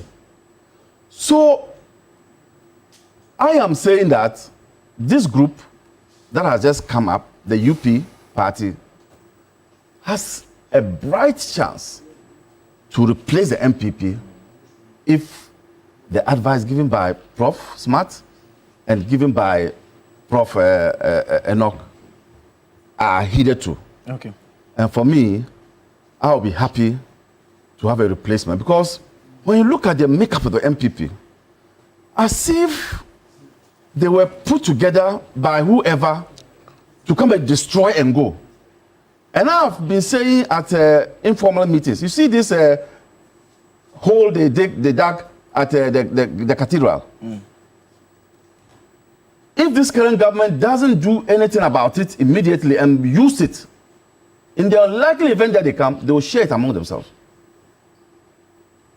My fear always is that when I hear my government putting in place things and ensuring that things are preserved for Ghanaians, then when I think about the MPP, I say, but we are preserving it. When they come, they'll collect all the job. So it is good that he has told us that they are a centrist party. And what is a centrist party? They are in between the left wing and the right wing, which means that they will not be at the extreme end as mimic the MPP. They would have Ghana at heart. And if they continue to hammer that, they will get the MPP votes. And what's the strategy? And I'm asking because Prof made reference, he said that 5%, try and target 5%. Over the period, we've heard political analysts say that the fastest way for a party to make an impact is to try and get some seats in parliament, mainly from the base of your flag bearer potentially. We saw when Indum tried with the Progress Party, they targeted with the PPP, they targeted some of the areas in the central region. Is that the approach you are using, or you are banking on Alan's national popularity, hoping that he can be that force that drives everyone into the party? Yeah, certainly, this is a political party, and a political party does not hinge on an individual. The movement was Alan movement, Alan, but this time you're talking about a political party. And so we are going to present candidates, parliamentary candidates across the country. We are going to be very competitive in this election. And except that at this stage, I can't be disclosing our strategy. But we are going to be a force to reckon with. And quite honestly, as I said, you see, let's also accept the fact that when people get frustrated, when people get disappointed, they tend to look for alternatives. And so it depends on how we also present ourselves to Ghanaians. As like AB said, if you're able to sell our message to Ghanaians, you see, political parties are not ebusia. I've said this time and again. It's not. They are not clans. I'm Insona, Asona or Insonani. I can't cease to be Insonani. I was MPP, but I'm not MPP. So political parties have the same features like what in economics we call perfect competitive market or monopolistic competitive market. There's always free entry and free exits. That's how political parties are. So we believe that with the kind of the youth that are coming up, who are not normally affiliated with the political parties, but they want to see what political parties can do or governments can do, they can decide to change the narrative. I mean, let's not kid ourselves into thinking that we are like robots. And once I'm an MPP person or once I'm an NDC person, I'm that forever. You may have people like that, but if you look at the kind of youth that are coming up, the kind of generation we are having, you can see. If you look at the way the elections, for example, a party or a president that lost almost 1 million votes within a matter of 4 years, almost won the elections, and after 4 years won with about 1.7 million votes, which means people can easily change their minds if they think this is not good and this is good. Are you getting it? So, yes, we have our own strategy. We are going to be very competitive, and we are going to present our case to Ghanaians. We believe that NDC will present a new candidate, will present a manifesto. MPP will do same. I believe that Alan is better than all the candidates MPP is presenting. I mean, let's be honest with ourselves.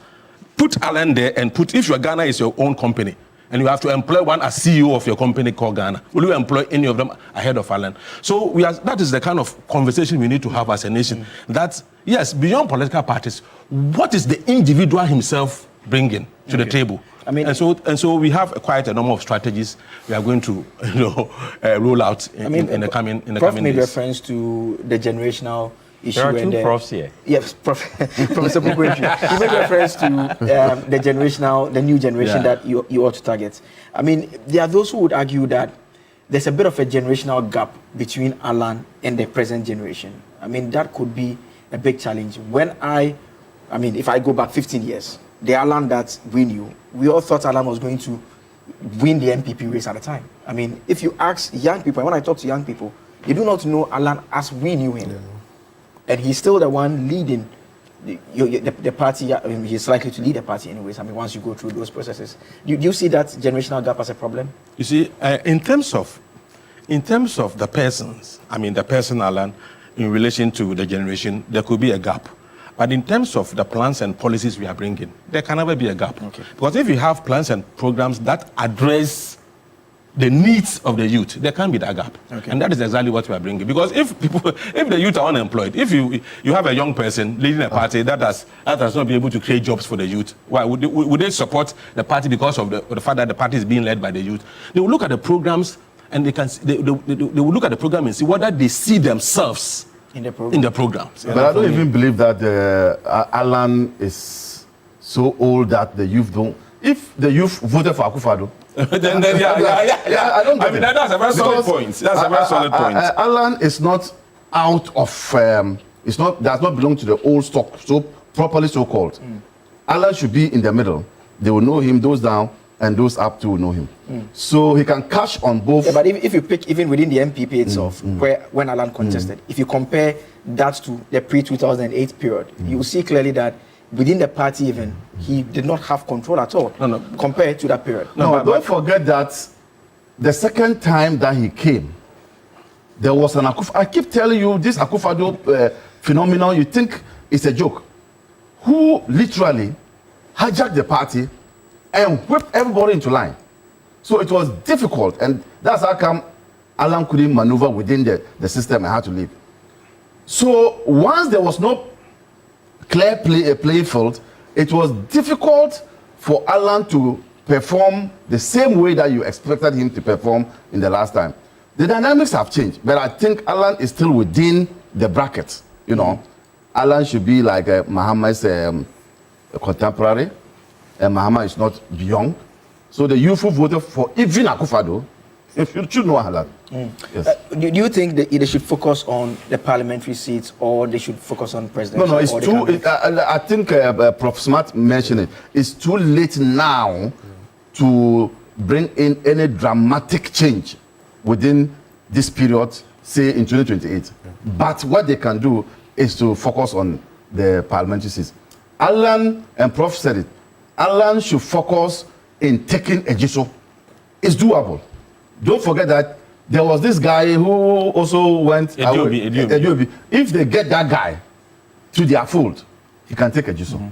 And now you can have your base, and you can now have your back to the wall and now begin to target other areas. So they should focus, and the parliamentary even shouldn't be everywhere. They should focus on, in fact, they should first focus on Ashanti region. So, to add something quickly. But you want to go or you want me to go? No, you moderate. Let me come to You know, I can't be scared, but I understand politics very well. A little bit scared. Yeah. No, I can't be scared. I don't get scared. Why should I be scared? So, but I understand. So when Senior Maliba was speaking, of course, I understood. It will be his wish forever that the Ashanti region is deflated the way it is. So that's why he mentions that. But I think I go with the idea that they wouldn't have to even target all the 276 constituencies if they want to make impact, even in the parliamentary election. They should carefully select areas that they feel with the crop of leaders they have, their impact. So that it's a test. Chief Alan should try and test all his leaders. So if you are Chairman Abubakar Sadiq, you must demonstrate that in this constituency you have some level of influence. Don't contest yourself if you don't want to, but at least that constituency should be targeted as one of the parliamentary seats that the party would want to contest. Chairman General Boabia Samoa, if you are that influential, where is your base? Let's target those places. Then Chief Alan will come with a Joso, or in that order. Sinebu, where's your constituency? Cape Coast. Cape Coast Central. Cape Coast East or north or south? Cape Coast South. You want so to? He himself should contest there.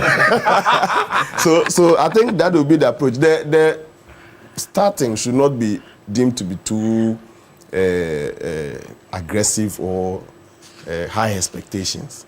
I mean, if you do that and you come back to assess your performance in 2020, if you are not careful, you will be demotivated because you over-expected. Still, the NDC and the MPP, irrespective of all that we have discussed today, are strong parties. We can't underestimate their government, their foundations. They are everywhere in the country. And I have these 5 group of people who vote.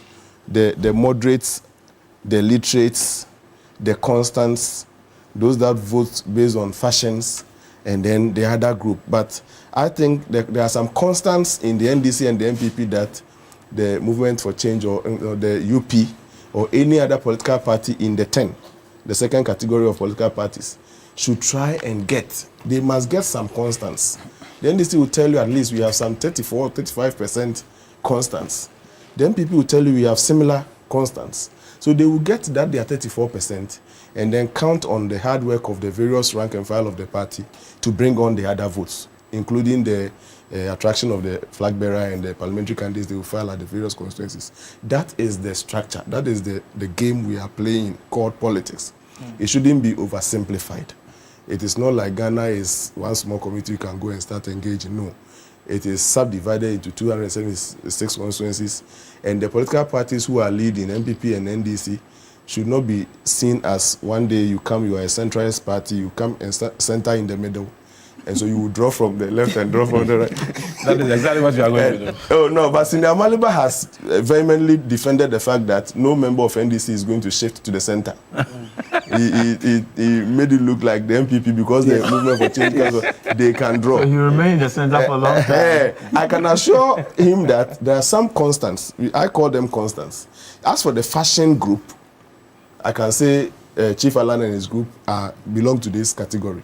They are factions. Even if they are stayed in the MPP, they will still subtle vote against the MPP. There are some in every political party. In fact, there are some in NDC who, after elections, cannot forgive. And so they will be there like they are with Chief Amaliba. Well, it's like disgruntled. And you and I don't know what they go and do when they get to the booth. So those people are there. And I mean, classically, you can see that United Party, I mean, and MPP experienced that kind of a situation in the last election. Every political party. No, but MPP experienced it.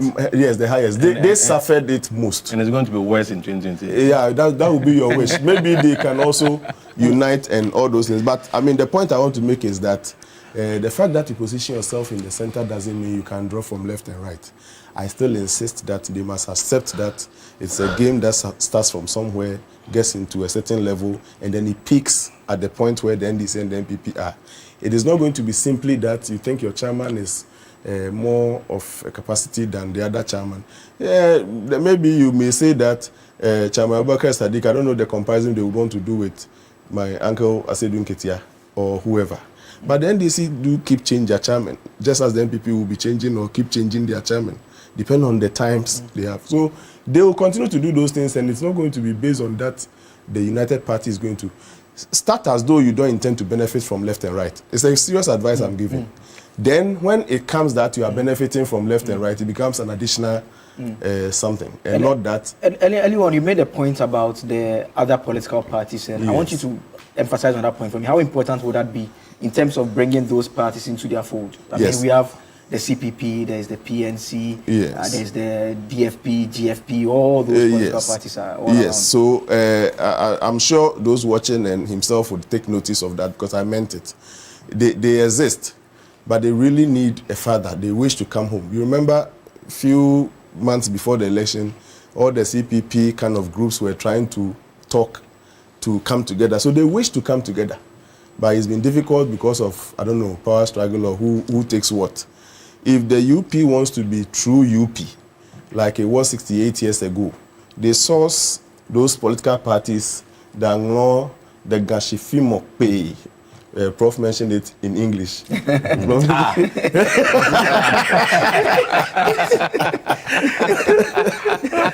It's a steadfast group. You see, so it's a clue that you take UP and you must actually demonstrate how they did this. They source but there's an ideological challenge. I mean, I don't see how the CPP, for instance, would want to join the UP. Oh, ideology is a school of thought. It's a conceptual theory. You can always orient your mind to it. There are younger people who were not there when maybe Sinamalba and the earlier founders of NDC were forming the NDC and founded the idea of socialism. But as they grow, the Democracy Institute, and I hear the MPP has also established Patriotic Institute, the United Party Institute also can begin to groom. Ideas are groomed. We were all not there when the foundational ideas were formed. But as you grow, you are taught, you orient, and those that you fit in, you join and join fully. So that won't be a challenge. And finally, before I come to Prof, what will the UP mean for the NPP? They should not, you see, my advice to them will be not to target the NPP. They are a political party now. Yes, most of their members came from the NPP, just as most CPP members came from CPP and joined the NDC. They should, having joined the NDC, they planned how to make the NDC work. Having come from the NPP, please think of how to make the UP work. If you bank your hopes so much on the NPP, you may not get it the way you want. But if you establish your own home very, very well, any addition that comes from the NPP or the NDC, as you have positioned yourself to attract, would then be a plus to your efforts. And I'm sincere about this advice. Prof, do you think they can make an impact realistically? And what, in your opinion, can they do to make the necessary impact? The whole thing depends on how they act, you know, in wisdom, because they are in a very awkward situation. If you talk about the concept of centrism, you will see that Oviedo in the 1st century said that the best way is the middle way. And what that meant at that time to him was that if you are in the middle, then that's the best way. You are neither here nor there. Now everybody will pick commitment against interesting. So you can be interested in something, but nobody will pick you. They will rather pick somebody who is committed to what you're doing, because anybody who is committed sees to the logical conclusion of whatever they do. Now, having said that, I think that we in Africa are even suffering at the UN for the Security Council because we joined the non-aligned movement. Now, the West, either you join America because they formed the UN, or you join China and the Russians, you know. But with time, centrism also grows. Remember, the NDC of ex-president J.J. Rawlings was different from the NDC of Professor Atta Mills. A lot of people that I know, including myself, joined NDC because of Professor Atta Mills. He was a very calm person, somebody who wanted to heal. I remember I went to his office one time with Omani Boama, and then a woman came in and said, Prof, you threw me from me fear. The husband was a prison officer and died. The woman was staying in that house, that apartment with the kids, I think 4 kids or so, and they were sacking the woman from the house. And what Prof told the woman is that, Mensu waritum. Mensu waritum. I was so quiet that day. See, the man never fought for anything. He wasn't about material things. I remember when his father died, I was in Cape Coast. It's the Center for National Culture also. That is where they laid the father in state. He didn't have a house in his hometown. That humbleness. Somebody who wanted to heal the nation. He listened to everybody. He's the reason why some of us joined NDC. So the same party, but different leadership. That is why I define leadership as your character in action. Anybody who becomes a leader, your character will show in your leadership. So being a centrist party, sometimes you can be there, you cannot put somebody from the left, you cannot put somebody from the right, because people are committed to party A or party B. So that is where the caution should be. But I think that Alan has also distinguished himself. Yesterday I was on 3FM in the morning, they called me, and I was saying that the way Kufuor and Alan grew together, similar characters, they really thought about whatever they wanted to say before they say it. So Kufuor had a succession plan. In Alan, it didn't work. It got to a point. The reason why 2008 Nana Addo lost was that he didn't even involve Kufuor in everything that he was doing. He was campaigning on himself, thinking that he could win, and he didn't win. When he lost, he wanted to go to court. Remember the second round of voting, he lost to Atta Mills by 40,000 votes, 0.04%. And he wanted to go to court. But Kufuor said, whoever is declared a winner, I'm going to hand over to that person. See, that kind of person is what we need as a leader, somebody who will heal us. Because this country has been polarized for a long time. We've had leaders like Nana Addo who have destroyed MPP, and people don't want to hear this. Look at the legacy that he has built, the empire that he built, leaving behind. Feisty people who want to fight, who are agitative. That is, I have known Nana Addo for a long time. And when I saw him first, I was kind of, I watch people a lot. I'm a good observer. First, he had this handkerchief on his. Have you all seen that? Yeah. And every time he had this handkerchief on his shirt. So I was wondering, is it a pancho or whatever that he always... And then when he became a president, he had this chair, the stool, that everywhere he was going, it was in a car. And I was thinking that, what is it? Because people are not asking these questions. What is it? If you are a very observer, you ask a lot of questions. Now, seeing that, do you realize that in Nana Addo's time, even in MPP, nobody was speaking? Did you notice that? He sat on everybody. Nobody was speaking. Nobody had a mouth. Now that MPP people are talking, at this time, nobody, even Kufuor could not speak. Because when Kufuor speaks, he didn't listen. What happened to him, I don't know. But that is what happened. His character shown in his leadership. And I think that moving forward, we need good leaders, servant leaders, who will build communities. Because we've been polarized, like I said, who will listen to everybody. But joining it to Alan, I think that he's shown himself to be a very humble person. He's come a long way. I like what he did when it was a movement by appointing that young guy to be his vice. You remember? Yeah. We heard of Ochame Kwame saying that he was contacted. So it means that Alan is looking for a young guy who can link with the current generation. That means he knows his weakness. One thing in leadership is that I am a very calm person. I've never been angry in my life. I'm always cool. Now, if I want a vice president, if I'm a president or I am a CEO and I want a vice president I'm hiring, I'll hire somebody who is aggressive, who is feisty, because I need somebody to complement my weakness. And that is what Alan did. So from that angle, I can tell that he knows what he cannot do. And that is also one part of leadership. You should know what you can handle and what you cannot handle, when to cry and when to smile. And I think that moving forward, even if he doesn't make it at his lifetime, the party will be there. And one day, people will look that way. Let's do some messages. I'll give Ebu the final word and we'll wrap up for clear and obvious reasons. This one here, Desiree Marvin Chelsea, I think you're a member of the United Party. You're responding to, I think it was Prof who said that, Professor Sapon who said that they shouldn't target the MPP. He says, we'll target the MPP. We'll target the MPP. And Ibrahim... He's protecting his own. He said, don't come and target us. And Ibrahim Anyas, Ibrahim, you say that these strategies are really helpful, wonderful education. And another one here, you say that they will target the MPP 24/7. You can cry.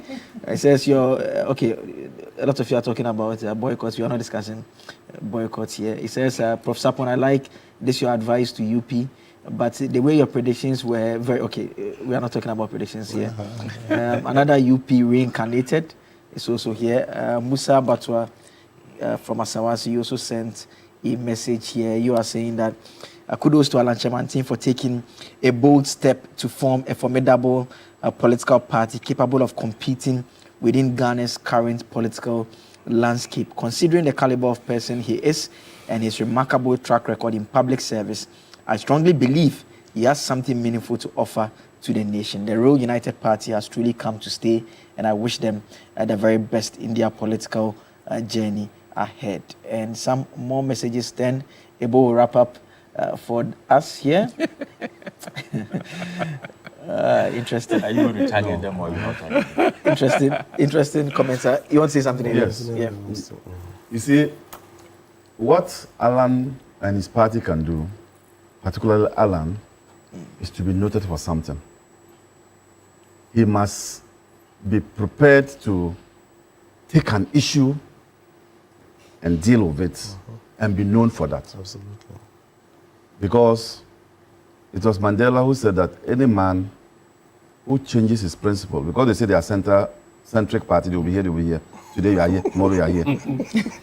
Mandela said that any man who changes his principle, depending on who he deals with, cannot be a good leader. And so he must come out and be known for something.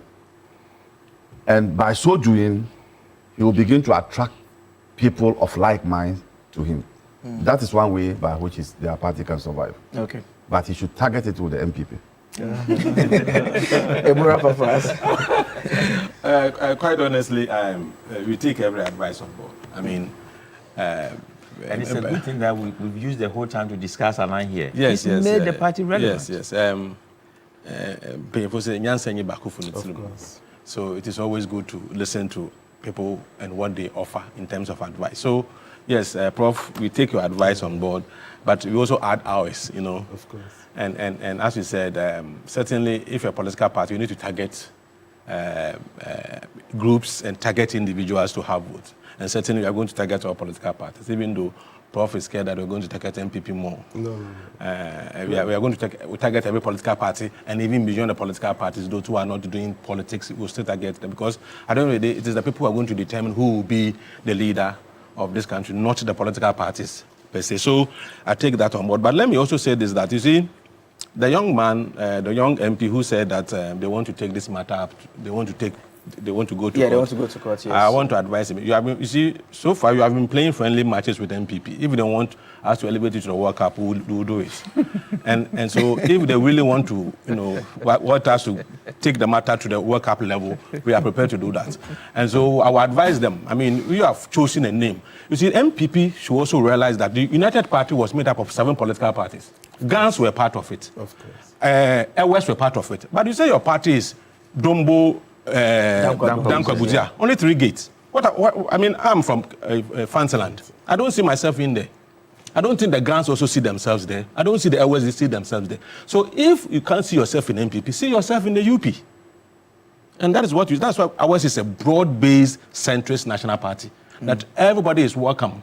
We need people, because at the end of the day, what is important is that we are all yearning to serve this country, to make sure that we elevate this country to a level that all of us desire, given the kind of resources we have and the kind of the potentials we have.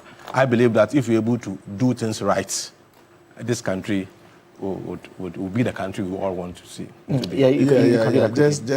So you don't go, people don't go with the misconception that I was not for their targeting of the MPP. Yeah. We came here to advise. My advice to them was that if their only existence is going to be hinged on targeting one political party, and that's not what we are going to do. Definitely. Yeah, so I think that was the point you made. Yes, to our viewers and to your good self. Yes. The point is that they are more likely to benefit. No, the point is that in real life you must choose your battles.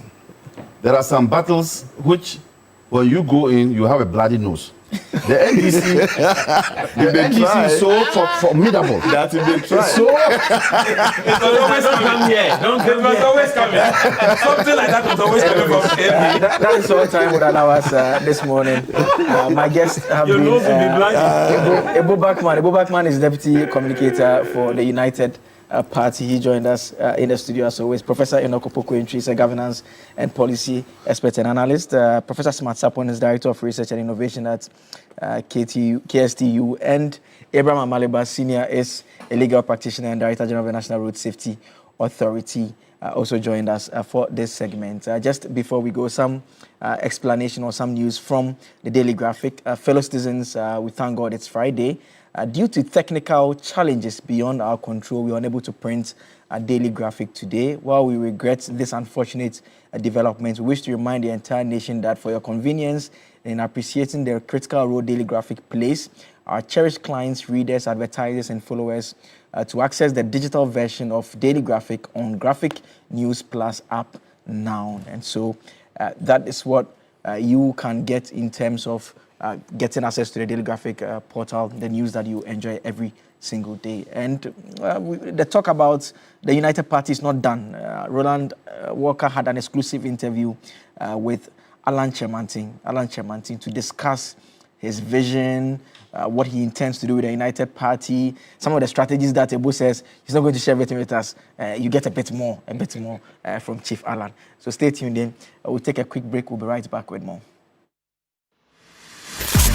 In the age of speed, truth is under attack. A click can change.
All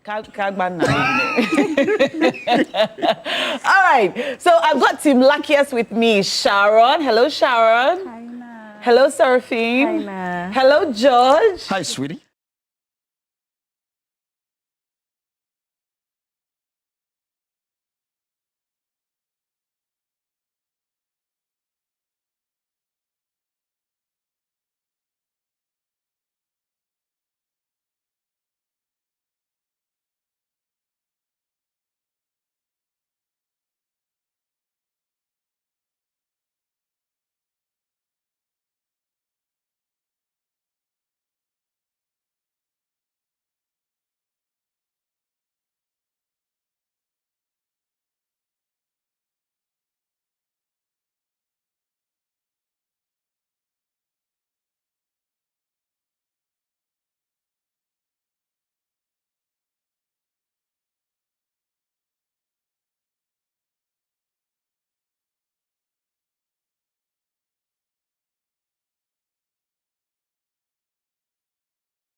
Everyone can win for themselves. Yeah. But you've also mentioned community wins. Yes. Can you explain the community wins? So we have a total of 100 communities.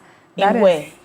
You know, when you played, you saw a June-born community. Yeah. Okay. So it's not necessarily geographic, not Teshin. I know you're connected to I Teshin. wanted to No, it's not geographic. Okay. It is based on aspirations and connects, birthdays, jobs, journalist community, Kaya community, Shoeshine Boys community, Trotro Drivers community, lawyers community, doctors community, you name it.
a community where nobody has bought a ticket, then you can buy that one off. But if somebody has bought on that ticket, now the draw is going to be based on how much you bought on that particular ticket. Okay. So let's say June-born community, your ticket number is 00111, the number that is there.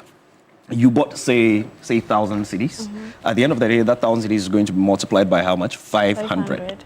And then that would be 1,000 times 500. Yes. 500,000. Exactly. Just Half like a million. That. Straight. Okay, you're playing with a lot of money here. How do you ensure fairness and transparency? You know, when it comes to lottery, it's one of the concerns that we have. How are you sure that people get exactly what they deserve, if they stake properly, and so on? So with fairness and transparency, we've come up with our system, like it's generated in the sense that we have professionals working in the background to ensure that, the numbers, like everything runs smoothly. And also we work with the necessary authorities that are in charge of ensuring the participation of gaming in Ghana.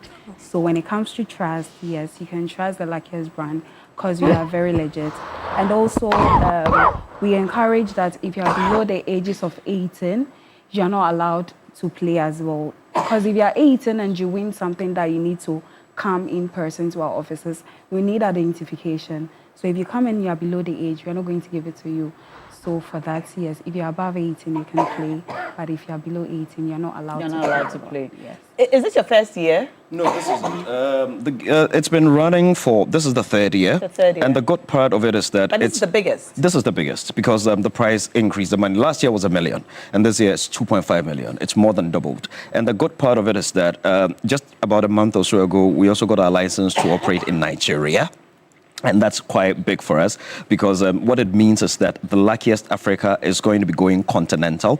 So we've got it just in Nigeria as well. So once we ignite in Nigeria, hopefully from next year, then we are looking at entering another country as well. So this isn't the first time. This is the third year running in Ghana. There's going to be a fourth, a fifth, and it's going to continue like that. And to add to what she said, the regulatory bodies that, look after gaming in Ghana, the NLA, on the Caritas Lottery platform, that is what regulates this activity. Okay. And then the age restriction is very, very, very pertinent, very important. And also the organization promotes responsible play. So when they notice that, no, this number is playing too much, too often, now they actually call you and advise you.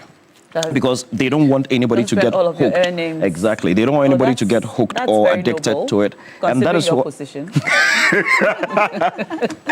And that is also part of the reasons that it doesn't run all year through. Right. It runs only from July to December. Unlike, and that is why we insist it's not a lottery. Okay. It is just an opportunity to change a life. Wow. Yeah. All right. This year is the biggest yet. Yeah.